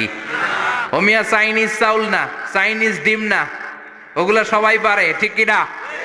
আল্লাহর বানানো ন্যাচারাল চাল, গাছের মধ্যে হওয়া যেই চাল, ধান আল্লাহ তৈরি করেছে, এরকম ধান, এরকম একটা পেয়ারা, এরকম ছোট্ট একটা কমলার টুকরা গোটা বিশ্বের সবাই মিলে বানাতে পারে নাকি? এজন্য রিজিকের মালিক কে? মেহমান আপনার রিজিকে ভাগ বসাতে আসে না, সে তো তার রিজিক নিয়ে আসে, সে আরো এসে আপনার রিজিকে বরকত ঢুকিয়ে দিয়ে যায়। চিল্লা এখন ঠিক কি না? কারণ আমরা বরকতে বিশ্বাসী। বরকত বিশ্বাস করেন? 5 লাখ টাকা মাসে কামায়, ডাইন হাতে বা হাতে, আছে না নাই? হালাল হারাম ইচ্ছা মতো কামায়, মাস শেষে কিচ্ছু থাকে না, এরকম ডাকাইত আছে না নাই? হসপিটালের একটা বিল পরিশোধ করতে 3 লাখ চলে যায়, ঋণের বোঝায় জর্জরিত, রাতে ঘুম নাই, তার মানে বরকত নাই। আরেকজনের বেতন 20,000, কয় হাজার? বাড়ি ভাড়া 6,000, বাজার খরচ 6,000, ছেলে মেয়ের স্কুলের বেতন 6,000, বেড়ায় দান করে আরো 1,000, আরো থাকে। সুবহানাল্লাহ পড়েন। দিস ইজ কল্ড বারাকা। 20,000-এর বেতনের ভিতরে বারাকা ছিল। 5 লক্ষ ইনকাম, 1 টাকাও নাই, ঠিক কি না? এজন্য কোটি টাকার মালিক দেখলে মনে করবেন না অনেক সুখ। এই দুনিয়ার জীবনটা ধোঁকা, মোহাচ্ছন্ন হয়ে আছি আমরা। এটা ধোঁকা, এটা মরিচিকা, এটা চাকচিক্যময় একটা জায়গা। মৃত্যুর পর মনে হবে একটা দুঃস্বপ্ন ঘটেছিল আমার। বিশাল এক জগৎ পড়ে আছে সামনে।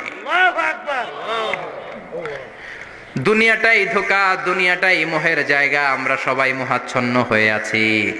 দুনিয়ার উদাহরণ হলো 3টা লাশ আর 4টা স্বর্ণের টুকরার সমান। 3 জন যুবক কাজের জন্য বেরিয়েছে, পথিমধ্যে 4টা স্বর্ণের টুকরা পেয়েছে। যুবক কয়টা? স্বর্ণ পাইছে কয়টা? মহা খুশি, খুশিতে বাকবাকুম। 4টা স্বর্ণের বড় বড় টুকরা পেয়েছে। আমরা আজীবন খেলে বসে খেয়ে যেতে পারবো, কিচ্ছু লাগবে না আমাদের। 3 বন্ধু বলে ভাগ করি, আরেকজন বলে ক্ষুধা লাগছে। একজন যা বাজার থেকে রুটি কিনে নিয়ে আয়, খাওয়ার পরে ভাগ করবো। একজন রুটি কিনতে গেল, শয়তান 2টারে বুঝায় ওইটারে মারতে পারলে ভাগ বটোয়ারা সহজ হবে। তোরা 2 জন স্বর্ণ 4টা, তুই নিবি 2টা, ও নিবে 2টা। হিসাব সহজ না? 2 বন্ধু প্ল্যান করছে, ওইটারে মাইরা তুই 2টা, আমি 2টা। যেটা রুটি আনতে গেছে প্ল্যান করেছে রুটির মধ্যে বিষ মিশায় নেই। কি মিশাবো? বিষ। তাহলে বিষ খাওয়া রুটি খেয়ে ওই 2টা সে সব পাবে, আমি পাবো। ভাগাভাগির কিছু নাই, সব যাবে আমার কাছে। 4টা স্বর্ণের টুকরার মালিক আমি। রুটির মধ্যে বিষ মেখে নিয়ে এসেছে। ওই 2 বন্ধু প্ল্যান অনুযায়ী ওইটারে ধরে মেরে ফেলছে। এবার মহা খুশি। এক বন্ধু কয় এবার তো ভাগ বটর আর কিছু নাই, তুই 2টা, আমি 2টা, আগে খাইয়া লই। আগে খাওয়ার পরে এই 2টাও নাই। 3টা লাশ, 4টা স্বর্ণের টুকরা। এটাই তো দুনিয়ার জীবন, ঠিক কিনা? আসল জীবন কবর থেকে শুরু হবে, কোন ঠিক কিনা? একদিন মাটির ভেতরে হবে ঘরে মন আমার, কেন বাঁধো দালান ঘরে মন আমার, কেন বাঁধো দালান ঘর, ঠিক কিনা? দুনিয়ার জীবন আসল জীবন না, এটা মরিচিকা, এটা ধোঁকা, এটা মোহ, এটা শয়তানের চাকচিক্য। আসল জীবন কবরের জীবন। আসল জীবন সামনে পড়ে আছে, এজন্য বরকতে বিশ্বাস করি আমরা, ঠিক কিনা? ল্যান্ড ক্রুজার দাপিয়ে বেড়ায়, বড় বড় টাওয়ারের মালিক, অনেক সম্পদের মালিক। এটা দেখেই মনে করবেন না অনেক সুখে আছে। ঘরে যেয়ে দেখেন কোনো সুখ নাই, ঠিক কিনা? সাধারণত টাকা যার বেশি দুঃখ তার বেশি, টাকা যার কম সুখ তার বেশি। সুবহানাল্লাহ পড়েন। আল কানাআতু মিনাল ইসলাম। এজন্য আমার শ্রমিক ভাইয়েরা, আপনাদের 1 পা জান্নাতে এমনিই ঢুকে আছে। নামাজ পড়বেন, মা বাবার খেদমত করবেন, ইসলামের নিয়মগুলো মানবেন, 2য় পাটাও জান্নাতে ঢুকায় দিবে কে? আল্লাহ। আর যারা কোটি কোটি টাকার পাহাড় বানিয়েছে, ওদের হিসাবের ফিরিস্তি অনেক বড়। বিশাল বাড়ির মালিক, ল্যান্ড ক্রুজার চালায়, সাবরোলেট চালায়, পোরশে, ফারারে, ল্যাম্বরগিনি চালায়, আছে না নাই? ঘরে সুখ নাই, রাতে ঘুম নাই, টেনশন আর টেনশন। 4টা ট্যাবলেট খেয়ে আধা ঘন্টা ঘুমাতে পারে না, এরকম ধনী আছে না নাই? সব ধনীরা আবার এক পাল্লায় মাইপেন না। হালাল পন্থায় মাথার ঘাম পায়ে ফেলে যেই ধনী ব্যবসায়ীরা বড় লোক হয়েছে, ওদের ঘরে ঠিকই শান্তি আছে। তার মানে টাকা যার বেশি, অসুখ তার বেশি, কিচ্ছু খেতে পারে না। দেখবেন ধনীদের খাবারের ডায়েটে থাকে ভেজিটেবলস আইটেম, ঠিক কিনা? এমনি হজম হয় না, আবার ডাক্তারের কাছে গেলে বলে কিচ্ছু খাইবেন না, খালি ঘাস খাইবেন। কি খাবেন? মানে ভেজিটেবল খাবেন, সবজি খাবেন তো সুস্থ থাকবেন, আছে না নাই? ঘুম নাই, শান্তি নাই। এই যে কোম্পানিগঞ্জ বাজারের যারা কুলি মজুর শ্রমিক, এদের ঘুমে ঝামেলা আছে? কথা বলেন। ধনী পয়সাওয়ালা কোটিপতি, সে ঘুমের ট্যাবলেট খায়। ঘুমের জন্য যে ট্যাবলেট লাগে রিক্সাওয়ালা ওইটাই জানে না, ঠিক কিনা? হাজার কোটি টাকার মালিক হলে বাড়ি কিনা যায়, গাড়ি কিনা যায়, সুখ কিনা যায় না। কোম্পানিগঞ্জ বাজারে সুখ বিক্রি হয় এমন দোকান আছে নাকি? কথা কন, একটাও নাই। কি করলেন আপনারা? সুখের দোকান দিতে পারলেন না? কি আজীব তামাশা! টাকা দিয়ে সুখ কিনা যায় না, গাড়ি কিনা যায়, বাড়ি কিনা যায়, কিন্তু সুখ নো ওয়ে, কেনা যায় না। টাকা হলে জাজিম কিনা যায়, বালিশ কিনা যায়, ঘুম কিনা যায় না। ঠিক ঘুম কিনা যায়? না। ফার্মেসিতে ডাক্তারের কাছে যে যদি বলেন 2000 টাকার ঘুম দেন, দিবে? ডাক্তার কি বলবে? দূর মিয়া, আমারই ঘুম আসে না, তোমারে আমি ঘুম বিক্রি করব। আচ্ছা না নাই? শ্রমিক ভাই, রিক্সাওয়ালাদের ঘুমের ঝামেলা নাই। যেখানে রাই তো ওইখানেই, যেখানে রাই তো ওইখানেই কাই। ওর মাথা লাগতে দেরি বিছানায়, নাক ডাকতে দেরি হয়, ওর নাকের ডাকের আওয়াজে ট্রাকের ইঞ্জিনও ফেল। ঠিক কিনা? এজন্য আমরা বরকতে বিশ্বাসী। অল্প খাবো, অল্প পড়বো, অল্প জমাবো, অল্পের ভেতর বরকত দিয়েছে কে? এজন্য মেহমান আসলে বিশ্বনবী খুশি হতেন। আমরাও মেহমান আসলে খুশি হব। রাজি আছি না নাই? সবাই রাজি? মেহমানদারি করাবেন তো? এরপরে বিশ্বনবী ইনসাফ করতেন। কি করতেন? ইনসাফ করতেন। বিচার করার সময় বিশ্বনবী ইনসাফ করতেন। গোটা বিশ্বকে ইনসাফ শিখিয়েছেন বিশ্বনবী। আমাদের দেশেও তো ইনসাফ হয় না? হাইকোর্টে, সুপ্রিম কোর্টে, গ্রাম্য সালিশে আছে? আছে? আহা, আহকামুল হাকিমিনের দরবারে সবগুলো বিচার আবার বসবে। চিল্লায় বলেন ঠিক কিনা? ও মিয়া, দুনিয়াতে বিচারপতি বিচারের রায় দেয়, ওই বিচারপতিরও বিচার আছে না নাই? সবচেয়ে বড় বিচারপতির নাম কি? বিশ্বনবী ইনসাফ করে গোটা বিশ্বকে দেখিয়ে গেলেন কেমন করে বিচার করতে হয়। বিশ্বনবীর কাছে কখনো বিচার আসলে বিশ্বনবী দুই পক্ষের কথা শুনে রায় দিতেন। পড়েন সুবহানাল্লাহ। সব সময় দুই পক্ষের কথা শুনে রায়। এখন কি দুই পক্ষকে সমান প্রিভিলেজ দেয়া হয়? কথা বলেন। কারণ কোরআন দিয়ে বিচার হয় না। কোরআন দিয়ে বিচার হোক আমরা চাই কি চাই না? আমার সংসদ ভবনের ভেতরে কোরআনের আইন দিয়ে সংসদ ভবন কায়েম হোক আমরা চাই কি চাই না? সেনাবাহিনীর ভেতরে দরবার হলগুলোতে যখন আলোচনা বসে কোরআন মাঝখানে থাকবে। চিল্লায় বলেন ঠিক কিনা? দেশের সবগুলো ক্যান্টনমেন্টের ভেতরে কোরআন থাকার দরকার আছে না নাই? সবগুলো আদালতের ভেতরে কোরআন থাকার দরকার আছে না নাই? কোরআনের আইন অনুযায়ী আমার দেশের সব নিয়ম কানুন চলবে আমরা চাই কি চাই না? এই কোরআনের আইনের বিরুদ্ধে যদি কোনো আইন পাশ করা হয় আমরা ওই আইনের বিরুদ্ধে চিৎকার করে বলেন ঠিক কিনা? আমরা এই কোরআনের জন্য সব বাজি রাখতে রাজি আছি। আমরা জীবন বাজি রাখতে রাজি আছি। আমরা দেহের তাজা রক্ত বিলিয়ে দিতে রাজি আছি। জোরে বলেন ঠিক কিনা? কোরআনের জন্য কে কে ময়দানে থাকতে রাজি আছেন? হাত উঁচু করে আল্লাহর দেখা। আল্লাহু আকবার। ইয়া রাসূলুল্লাহ। করে করে যাও। ইসলামের শত্রুরা হুঁশিয়ার সাবধান। ইসলামের শত্রুরা হুঁশিয়ার সাবধান। নারায়ে তাকবীর। আল্লাহু আকবার। আল্লাহ কোরআনের জন্য যে ভালোবাসাটাকে তুমি কবুল করো। আমরা যেন দেখে যেতে পারি যে এই দেশে কালেমার পতাকা পতপত করে উড়েছে। আমরা যারা ইসলামের পক্ষে, এটাই আমাদের অপরাধ। আমরা ইসলামকে একটা বিজয়ী শক্তি হিসেবে দেখতে চাই। আমরা ইসলামকে পার্লামেন্টের ভেতরে দেখতে চাই। আমরা কালিমার পতাকা পতপত করে উঠছে এটা দেখে যেতে মরতে চাই। চিল্লায় বলেন ঠিক কিনা? বিশ্বনবী ইনসাফ শিখালেন। বিচার আসলে দুই পক্ষের কথা শুনতেন। বিশ্বনবীর স্ত্রী সাওদা এসে বলে, নবী, আমি আপনার কুমারী বউ আয়েশার ঘরে তরকারি নিয়ে গিয়েছিলাম, ঝোল নিয়ে গিয়েছিলাম, কোন বর্ণনায় পায়েস নিয়ে গিয়েছিলাম। তরকারি দেওয়ার পরে আপনার স্ত্রী রেগে বলে, তরকারি দিলা কেন? আমি কি তরকারি রাঁধতে পারি না? আনলা কেন? রাগের চোটে তরকারির ঝোল নিয়ে পায়েস নিয়ে আমার গালের মধ্যে মাখিয়ে দিয়েছে আপনার বউ। আপনি তো শ্রেষ্ঠ বিচারক, ও নবী বিচার করে দেন। দুই বউয়ের মধ্যে ঝগড়া আছে না নাই? বিশ্বনবী সাউদার কথা শুনলেন, মা আয়েশাকে ডেকে পাঠালেন। মা আয়েশারে বললেন, ও আয়েশা, আসলে এমনটা করেছো নাকি?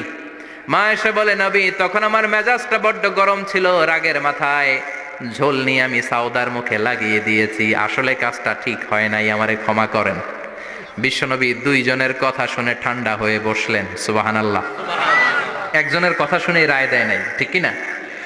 দুইজনের কথা শুনে বিশ্বনবী বললেন, আমার আদালতের রায় হচ্ছে কিসাস, টিট ফর ট্যাট।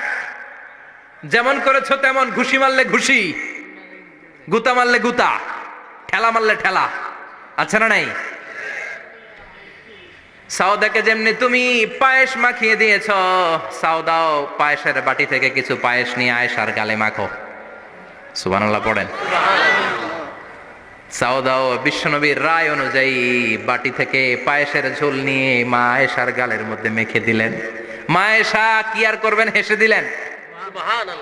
সাইয়েদাতুনা সাউদাও হাসলেন, বিশ্বনবীও হাসলেন। আরশের উপর থেকে খুশি হয়ে গেল কে? এজন্য কোরআন দিয়ে যদি, কোরআনের নিয়ম দিয়ে যদি, বিশ্বনবীর শেখানো পন্থায় যদি বিচার হয়, ওই বিচারের মধ্যে ইনসাফ থাকবে, জুলুম থাকবে না। ওই বিচারের মধ্যে কোনো স্কাইপি কেলেঙ্কারি হবে না। আমাদের টেলিফোনের ফোনালাপ ফাঁস হয়ে যায়, স্কাইপি ফাঁস হয়ে যায়, অনেক ঝামেলা হয়ে যায়, আছে না নাই? এরপরেও জনগণের চোখ খোলে না। আল্লাহ তুমি চোখ খোলার তৌফিক দাও, সহি সমাজ দান করো, পড়ে না আমিন। বিশ্বনবী ইনসাফ করতেন। বনু মাখজুমিয়া গোত্রের এক মহিলা চুরিতে ধরা পড়ল। কিসে ধরা পড়ল? কথা বলেন। চুরিতে। চুরি করলে নিয়ম কি? লাউ চুরি করলে, আম চুরি করলে, কলা চুরি করলে হাত কাটা যাবে না, এটা বড় চুরি। সুবহানাল্লাহ। ওমরে ফারুক বলেছেন, দুর্ভিক্ষের বছর কেউ যদি চুরি করে তার হাত কেটে দেয়া যাবে না, কারণ এটা অভাবের চুরি, এটা স্বভাবের চুরি না। ঠিক কি না? ঘরে খাবার নাই, পেটে দানা পানি নাই, লাউ চুরি করছে, মুরগি চুরি করছে, এই চোরের হাত কেটে দিও না, কারণ সে ক্ষুধার্ত।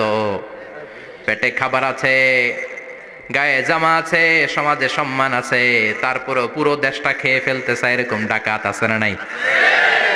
দেশের টাকা পাচার করে, ব্ল্যাক মানি করে, এরকম ডাকাত আছে না নাই? ঘুষ খেতে খেতে পেটটা এরকম হাতির মতো মোটা করেছে, এরকম ডাকাত আছে না নাই? দেশের সবকিছু লুণ্ঠন করে, এরকম আছে না নাই? এই ডাকাতদের হাত কাটার মধ্য দিয়ে হাত কাটার প্রোগ্রাম শুরু করতে হবে।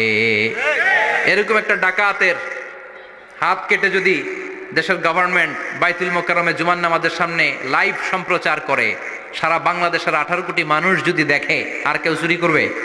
চুরি করার আগে 3 বার লাভ দিবে, যেরকম ঠিক কিনা? বনু মাখজুমিয়া গোত্রের এক নারী চুরিতে ধরা পড়ল। ভেরি প্রেস্টিজিয়াস এন্ড ডিগনিফাইড ফ্যামিলির মেয়ে। এলাকায় সম্ভ্রান্ত কিছু ফ্যামিলি থাকে না, এরকম বড় ফ্যামিলির মেয়ে। সব সাহাবারা বলল, এখন যদি নবী হাত কেটে দেয় মদিনাতে তো মারামারি হবে। ওসামা বিন যায়েদকে বলল, ওসামা তুমি বিশ্বনবীর সবচেয়ে প্রিয় পাত্র, হুব্বু রাসূলিল্লাহ, তুমি যাও বিশ্বনবীরে বলো হাত যেন কেটে না দেয়। ওসামা যে বলে, নবী গো, সব সাহাবারা বলেছে এই মেয়ের হাত কাটলে মদিনায় ঝামেলা হবে, হাত কেটে দিয়েন না। এই কথা শুনে বিশ্বনবীর চেহারাটারে লাল করে দিল কে? বিশ্বনবী বললেন, ওসামা কোত্থেকে এত বড় স্পর্ধা পেলি রে তুই ওসামা? এই আইনটা তো আমি বানাই নাই, আরশের উপর থেকে এই আইনটা নাজিল করেছে কে? السارق والسارقة فاقطعوا أيديهما جزاء بما كسبا نكالا من الله والله عزيز حكيم. سبحان الله পড়েন। If anyone steal something very precious from the society, from house, the government should cut down his right hand. দামি কিছু চুরি করলে গভর্নমেন্ট কাটবে, আমরা কাটতে পারবো? এটা সরকারের কাজ, সরকার ডান হাত কেটে দিবে। ওসামা, এটা আল্লাহর আইন। কেমন করে আল্লাহর আইনে তুমি সুপারিশ করতে আসো? কোন বনু মাখজুমিয়া গোত্রের মেয়ে? ওই মেয়ে তো দূরের কথা, আমার কলিজার টুকরা ফাতেমাও যদি চুরি করে, আমি রামদানিয়ে ফাতেমার ডান হাতটা এক কোপ দিয়ে কেটে দিতে এক মুহূর্ত দেরি করব না রে ওসামা। জাস্টিস, ইনসাফ শিখে নাও। কেমন করে প্রতিষ্ঠা করেছে বিশ্বনবী, চিৎকার করে বলেন ঠিক কি না? এগুলো হচ্ছে বিশ্বনবীর অভ্যাস, আচরণ। বিশ্বনবী ধীরস্থির ভাবে কথা বলতেন, তাড়াহুড়ো করতেন না। সাহাবারা বলতেন, বিশ্বনবী যখন কথা বলতেন প্রতিটা শব্দ আলাদা করা যেত, প্রতিটা অক্ষর আলাদা করা যেত। আল্লাহু আকবার। আবার জরুরি কোনো কথা যখন বিশ্বনবী বলতেন, ওইটাকে 3 বার বিশ্বনবী রিপিট করতেন। কয়বার? 3 বার। কারণ জরুরি। কারণ কি? যেন না ভুলে যায়, ভুল যেন না হয়, 3 বার বলতেন। বিশ্বনবী একবার তাকওয়া নিয়ে ওয়াজ করতেছিলেন, আর বলছিলেন তাকওয়া হা হুনা হা হুনা হা হুনা, তাকওয়া এইখানে এইখানে এইখানে। কয়বার বললেন? কারণ তাকওয়ার ওয়াজ কি কম গুরুত্বপূর্ণ নাকি বেশি গুরুত্বপূর্ণ? তাকওয়া মানে কার ভয়? যাদের হৃদয়ে আছে আল্লাহর ভয়, তারা কবু পথ ভুলে যায় না। আল্লাহর প্রেম ছাড়া এই দুনিয়ায় কারো কাছে কোনো কিছু চায় না, ঠিক কি না? যাদের হৃদয়ে আছে আল্লাহর ভয়, তারা কবু পথ ভুলে যায় না।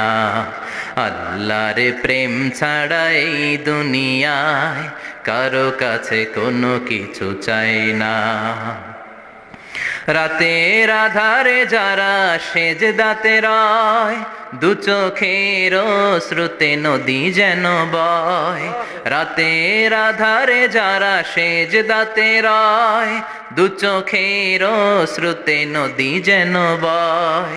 ছলনার হাতছানি যতই ডাকুক, ছলনার হাতছানি যতই ডাকুক, পেছনে ফিরেও সে তাকায় না। যাদের হৃদয়ে আছে আল্লাহর ভয়, তারা কবু পথ ভুলে যায় না। আল্লাহর প্রেম ছাড়া এই দুনিয়া কারো কাছে কোনো কিছু চায় না। চিৎকার করে বলেন ঠিক কিনা? তাকওয়ার ওয়াজ করলেন, তাকওয়া মানে আল্লাহর ভয়। বিষ্ণুই বললেন আর তাকওয়া হা হুনা, তাকওয়া হা হুনা, তাকওয়া হা হুনা। তাকওয়া এই জায়গায়, তাকওয়া এই জায়গায়, তাকওয়া এই জায়গায়। যেহেতু এটা গুরুত্বপূর্ণ, বিষ্ণুনবী 3 বার ইঙ্গিত করে বলেছেন। সুবহানাল্লাহ। বিষ্ণুই বলেন না তাকওয়া হা হুনা, তাকওয়া এইটা। বলেন না তাকওয়া হা হুনা, তাকওয়া এইটা। বলেন না তাকওয়া হা হুনা, তাকওয়া এইটা। জুব্বায় তাকওয়া, দাড়িতে তাকওয়া, টুপিতে তাকওয়া বলে নাই। তাকওয়ার আসল জায়গা হলো হৃদয়। এজন্য যাদের হৃদয়ে আল্লাহর ভয় আছে, তারা কোনোদিন পথ হারাতে পারে। তাদেরকে সিরাতুল মুস্তাকিমের উপর দায়েম রাখে কে? কি সুন্দর অভ্যাস ছিল বিশ্বনবীর, মানার দরকার আছে না নাই?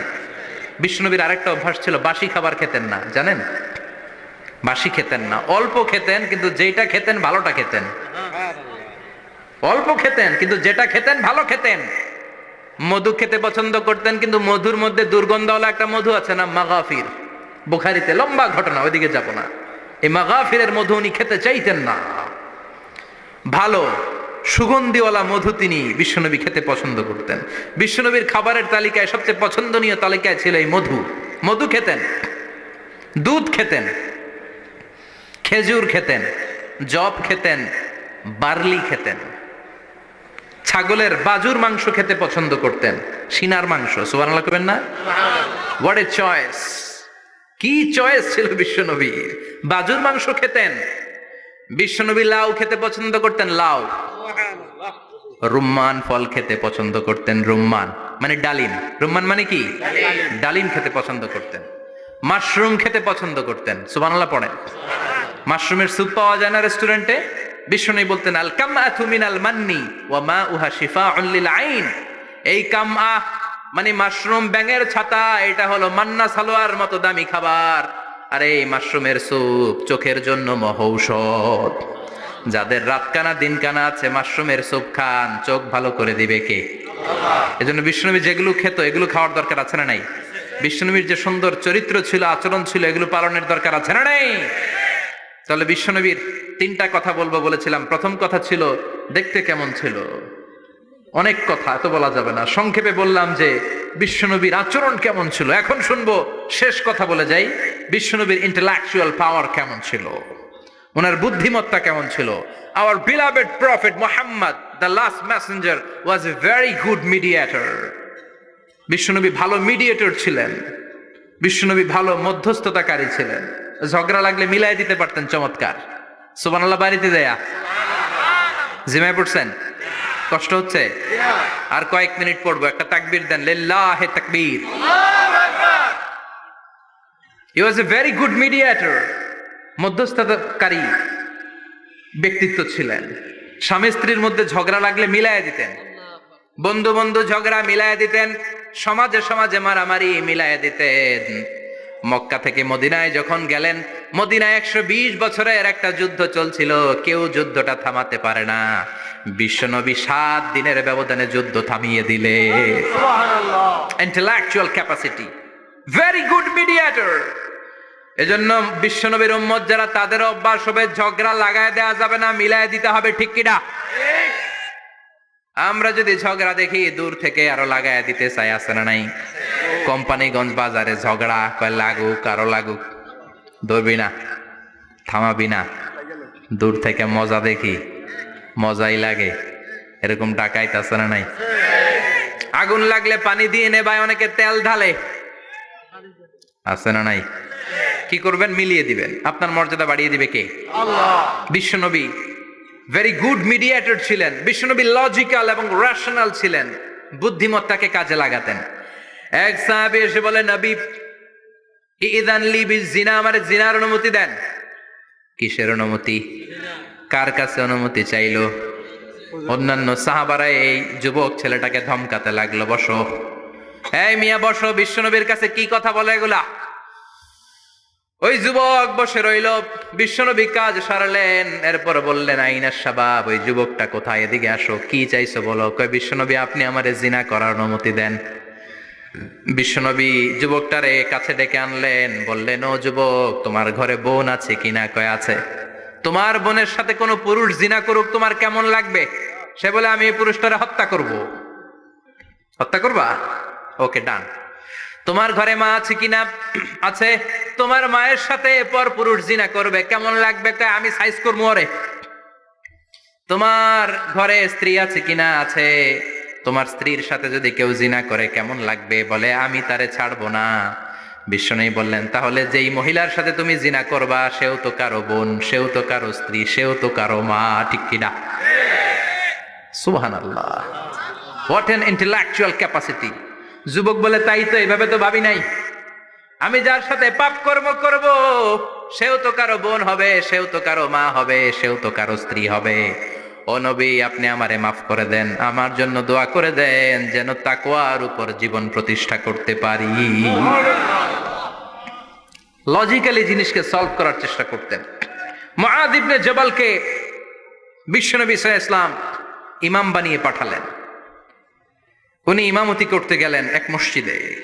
মাগরিবের সালাতে উনি লম্বা কেরাত ধরলেন। এশার নামাজ শুরু করলেন সূরা বাকারা দিয়ে, কোরআনের সবচেয়ে ছোট সূরা। হ্যাঁ, বড়? কত বড়? বিশাল বড়। এখন ওই এলাকার মুসল্লিরা ছিল কৃষক মুসল্লি। এক কৃষক মুসল্লি সাহাবী নামাজের পেছনে দাঁড়ালেন, দেখলেন বাকারা দিয়ে দৌড়ছে, কেরাত শেষ হয় না, আর দাঁড়িয়ে থাকতে পারে না, পায়ে ব্যথা করে, পিঠে ব্যথা করে। কিছুক্ষণ পর রেগে মেগে নামাজ ছেড়ে দিয়ে বারান্দায় নামাজ পড়ে বিশ্বনবীর কাছে বিচার দিতে গেলেন। যে বললেন, নবী এমন ইমাম পাঠাইছেন এশা পরে বাকারা দিয়া। বিশ্বনবীকে সর্বনাশ, মুআয তো ভেজাল লাগাই ফেলতেছে। ডেকে পাঠালেন, সহিহ বুখারীর বর্ণনা। বিশ্বনবী বললেন, মুআয, হোয়াট আর ইউ ডুইং দেয়ার? কি করছো তুমি সেখানে? আফাতানুন আনতা ইয়া মুআয, ও মুআয, তুমি কি ফিতনা বাজাও নাকি? তুমি কি ফিতনা ছড়াচ্ছ নাকি? খেটে খাওয়া মানুষ, কৃষক মানুষ, মাঝারি সাইজের কত সুন্দর সূরা আছে, ওয়াদ-দুহা ওয়াল-লাইলি ইযা সাজা, আল কারিআতু মাল কারিআ, আসনা নাই, আলহাকুমুত তাকাসুর, আসনা নাই। এগুলো দিয়ে না পড়ে বড় বড় সূরা ধরলা কেন রে মুআয? আফাতানুন আনতা ইয়া মুআয, তোমারে কি আমি অ্যাপয়েন্টমেন্ট দিছি তুমি ফিতনা বাজাবা? খবরদার মুআয, ইয়াসসিরু ওয়ালা তুআসসিরু, ইসলামকে মানুষের কাছে সহজ করে উপস্থাপন করবা। বাশশিরু ওয়ালা তুনাফফিরু, ইসলামকে এমন ভাবে উপস্থাপন করবা না যে তোমার কথা শুনে মানুষ দিন থেকে ভেগে ভেগে যায়। তাহলে এই দায়ভার ইসলামের নয়, এই দায়ভার বর্তাবে তোমার কাঁধের উপর। চিৎকার করে বলেন ঠিক কিনা? আমাদের মধ্যে অনেকে ইসলামকে অনেক কঠিন করে ফেলে, মানুষকে আশার বাণী শোনায় না। কয় এমনে না পড়লে আপনার বাদ, আপনি বেদাত করছেন, আপনি শিরক করছেন, আপনার কিচ্ছু হবে না। যারে বলে কিচ্ছু হবে না, সে বলে আমার যেহেতু কিচ্ছু হবে না, তোর কথা শোনার আমার দরকার নাই। যে আমারে আশার বাণী শোনায় আমি তার কাছে যাই, ঠিক কি না? এজন্য সহি ইসলাম আপনি প্রচার করবেন, but your approach should be very flexible. 100 বছর যেটা চালু আছে আপনি একদিনই উঠিয়ে দিতে পারবেন it's not a logical approach. বিশ্বনবীর অ্যাপ্রোচ, বিশ্বনবীর রেশনাল ক্যাপাসিটি এমনটা ছিল না। সহজভাবে বুঝাবেন, আদ-দীনু ইউসরুন লা উসরা ফি, দিনটা হলো সহজ, দিনের মধ্যে কাঠিন্যতা নাই। সুবহানাল্লাহ। কি ক্যাপাসিটি! আমি যেমনি আপনাদেরকে নিয়ে বসে ওয়াজ করতেছি, বিশ্বনবী ওয়াজ করতেন, তবে সংক্ষিপ্ত ওয়াজ। আমরা আধা ঘন্টা করে যদি রাখতে চাই, হুজুর আরো আধা ঘন্টা করেন। তো আরো আধ ঘন্টা করে যদি শেষ করতে চাই, হুজুর আর 10 মিনিট করেন। হুজুর ওয়াজ অনেক টেস্ট লাগে, হুজুর নমাজ টেস্ট লাগে না। আচ্ছা না নাই? ওয়াজ ভাল লাগে, নামাজ ভাল লাগে না, কিন্তু বিশ্বনবীর ওয়াজ ছিল সংক্ষিপ্ত। আর বিশ্বনবী বলতেন, one of the minor sign before the day of judgement, your lecture will be longer, your সালাত উইল বি শর্টার। কিয়ামতের আগে তোমাদের লেকচার, ইসলামী লেকচার লম্বা হবে, নামাজ হয়ে যাবে সংক্ষিপ্ত। এই আলামত সমাজে আছে না নাই? বিশ্বনবী সংক্ষিপ্ত কথা বলতেন, আর ওনার বুদ্ধিবৃত্তিক ক্যাপাসিটি কাজে লাগিয়ে তিনি বুঝাতেন। হাত দিয়ে ইঙ্গিত করতেন, আঙ্গুলের বিভিন্ন ব্যবহার সমাজে আছে না নাই? এরকম করলে এটারা লাইক বলে না, এরকম করলে বলে ডিসলাইক। আবার ক্রিকেটে এরকম করলে কয় ছক্কা, আবার একটা উড়াইলে কয় তুই যা। একটা মানে কি? আবার বিজয় দেখায় কেমনে? কথা কন, ভিক্টরি। আছে না নাই? বিশ্বনবীও এটাকে মডার্ন টিচিং মেথডোলজি বলে। আধুনিক শিক্ষা পদ্ধতিতে এখন দেখবেন যে আগে ব্ল্যাক বোর্ডে লিখতো, এখন হোয়াইট বোর্ডে লিখে মার্কার দিয়ে। আগে বই থেকে বুঝাতো, এখন ভিজুয়ালাইজ করে, ভিডিও দেখিয়ে শেখানো হয়, ঠিক কি না? বিশ্বনবী এটা করতেন। বিশ্বনবী একবার কিয়ামতের ওয়াজ করছেন, দুইটা আঙ্গুলকে এরকম করে বললেন, আনা বুইসতু আনা ওয়াসসাআতু কাহাতাইন, এই দুইটা আঙ্গুল যেমনি কাছাকাছি, আমি এবং কিয়ামত এরকম কাছাকাছি নাজিল হয়েছি। আমি এবং কিয়ামত এরকম কাছাকাছি। বুইসতু আনা ওয়াসসাআতু কাহাতাইন। আবার বলতেন, আনা ওয়া কাফিলুল ইয়াতীমি কাহাতাইন, আমি এবং ইয়াতীমের রক্ষণাবেক্ষণকারী এই দুইজন জান্নাতে এরকম কাছাকাছি থাকবো। কোন সুবহানাল্লাহ। এরকম আঙ্গুল দিয়ে বিশ্বনবী বুঝাতে চাইতেন। আবার মাটির মধ্যে খেজুর গাছের ডালা দিয়ে লম্বা একটা দাগ টানলেন, ডানে বায়ে অনেকগুলো দাগ টানলেন। সাহাবারা বললেন, এটা কি? বিশ্বনবী বললেন, এই যে দাগটা দেখলা, এই দাগটার নাম হলো সিরাতুল মুস্তাকিম। চিল্লায় বলেন, এই দাগটার নাম কি? সিরাতুল মুস্তাকিম। আর ডানে বায়ে ছোট ছোট যে দাগগুলো দিলাম, এগুলো হলো সুবুলুশ শয়তান, শয়তানের রাস্তা। সিরাতুল মুস্তাকিমে উঠলে শয়তানের রাস্তা থেকে অনেক হাতছানি, আছে না নাই? ডানে বায়ে তাকানো যাবে না। সিরাতুল মুস্তাকিমে যে তুমি উঠেছো, চলতে থাকে বা চলা শুরু হলো দুনিয়াতে, শেষ হয়ে যাবে জান্নাতে। বিশ্বনবী মাঝে মাঝে বুঝানোর জন্য প্রশ্ন করতেন, কারণ প্রশ্ন ছুড়ে দিলে মানুষের মধ্যে জানার আগ্রহ বাড়ে না কমে? কথা বলেন। আমি যদি একটা প্রশ্ন করি আর বললাম উত্তর দেন, কেউ পারতেছে না, একটু ঠেকা ঠেকা ভাব, ঠেকে যাচ্ছেন, তখন হুট করে উত্তরটা বললে এটার জীবনে ভুলবেন না, বলবেন? কারণ ওই যে ঠেকছেন, শিখছো কোথায়? ঠেকছি যেথায়, ঠিক কি না? বিশ্বনবী প্রশ্ন করতেন। বিশ্বনবীর এই প্রশ্নটা বলে শেষ করছি। বিশ্বনবী সাহাবাদের মাঝখানে ওয়াজ করতেছেন আর বলতেছেন, ইন্না মিনা শাজারি শাজারা লা ইয়াসকুতু ওয়ারাকুহা মাসালুহু কামাসালিল মুসলিম। বললেন, আমাদের এই ভূখণ্ডে এমন একটা গাছ আছে, যেই গাছের পাতা ঝরে না, এই গাছের দৃষ্টান্ত মুমিনের দৃষ্টান্তের মতো। বলো তো গাছটা কি? কে জানো? কেউ কথা কয় না। কি গাছ? কি গাছ? কেউ কথা কয় না, কেউ বলতে পারে না। কেউ বলে শাজারাতুল বাওয়াদি, ওই ক্যাকটাস গাছ, পাহাড়ি গাছ, ওই গাছ, সেই গাছ, কেউ বলতে পারে নাই। বিশ্বনবী বললেন, কেউ পারো নাই? সঠিকটা শুনে নাও, ইন্নাহা নাখলা, এটা খেজুর গাছ। সুবহানাল্লাহ পড়েন। সাহাবীরা ভাবছে এটা তো ঘরের পাশে আছে, এটা মনে কয় নাই। সব ঘরের চিপায় আরব দেশে খেজুর গাছ, সাহাবারা ভাবছে এটা তো ঘরের গাছ, এটা মনে হয় জিজ্ঞেস করে না, এই জন্য দূরে দূরে চিন্তা করছে। কোন সুবহানাল্লাহ। সব সাহাবীরা বাড়িতে ফিরে গেলেন। ওমরে ফারুক, ওনার ছেলে আব্দুল্লাহ ইবনে ওমরও গেল। আব্দুল্লাহ বলে, আব্বা, বিষ্ণুবী যে জিজ্ঞেস করেছিল, বলো তো কোন গাছের পাতা ঝরে না, যেই গাছের দৃষ্টান্ত মুমিনের দৃষ্টান্তের মতো? আপনারা কেউ পারেন নাই, আমি কিন্তু জানতাম এটা খেজুর গাছ। ওমরে ফারুক বললেন, বেটা কইলি না কেন? কইতে পারলে নবীর সামনে আমার কলিজাটা এত বড় হয়ে যেত। আমার কলিজার টুকরা ছেলে পেড়েছে, কেউ পারে নাই। আব্দুল্লাহ বলে, বাপ চাচা আপনারা কেউ পারেন না, আমি কই কেমনে? শরম লাগছে, শরম। সুবহানাল্লাহ কইবেন না? QA session, questioning answering session করে বিশ্বনবী সাহাবাদেরকে শিখাতে চাইতেন। এজন্য এ নবী এমন নবী যে নবীর পুরো জীবনের প্রতিটি ইঞ্চি ইঞ্চি জায়গাতে আমাদের জন্য শিক্ষা আছে না নাই? এই শিক্ষাগুলো গ্রহণ করতে রাজি আছেন তো? যা শুনলাম আমল করতে রাজি আছেন তো? বিশ্বনবীর জীবনী গ্রন্থ বেশি বেশি স্টাডি করতে রাজি আছেন ইনশাআল্লাহ? 2-4 জন কইছে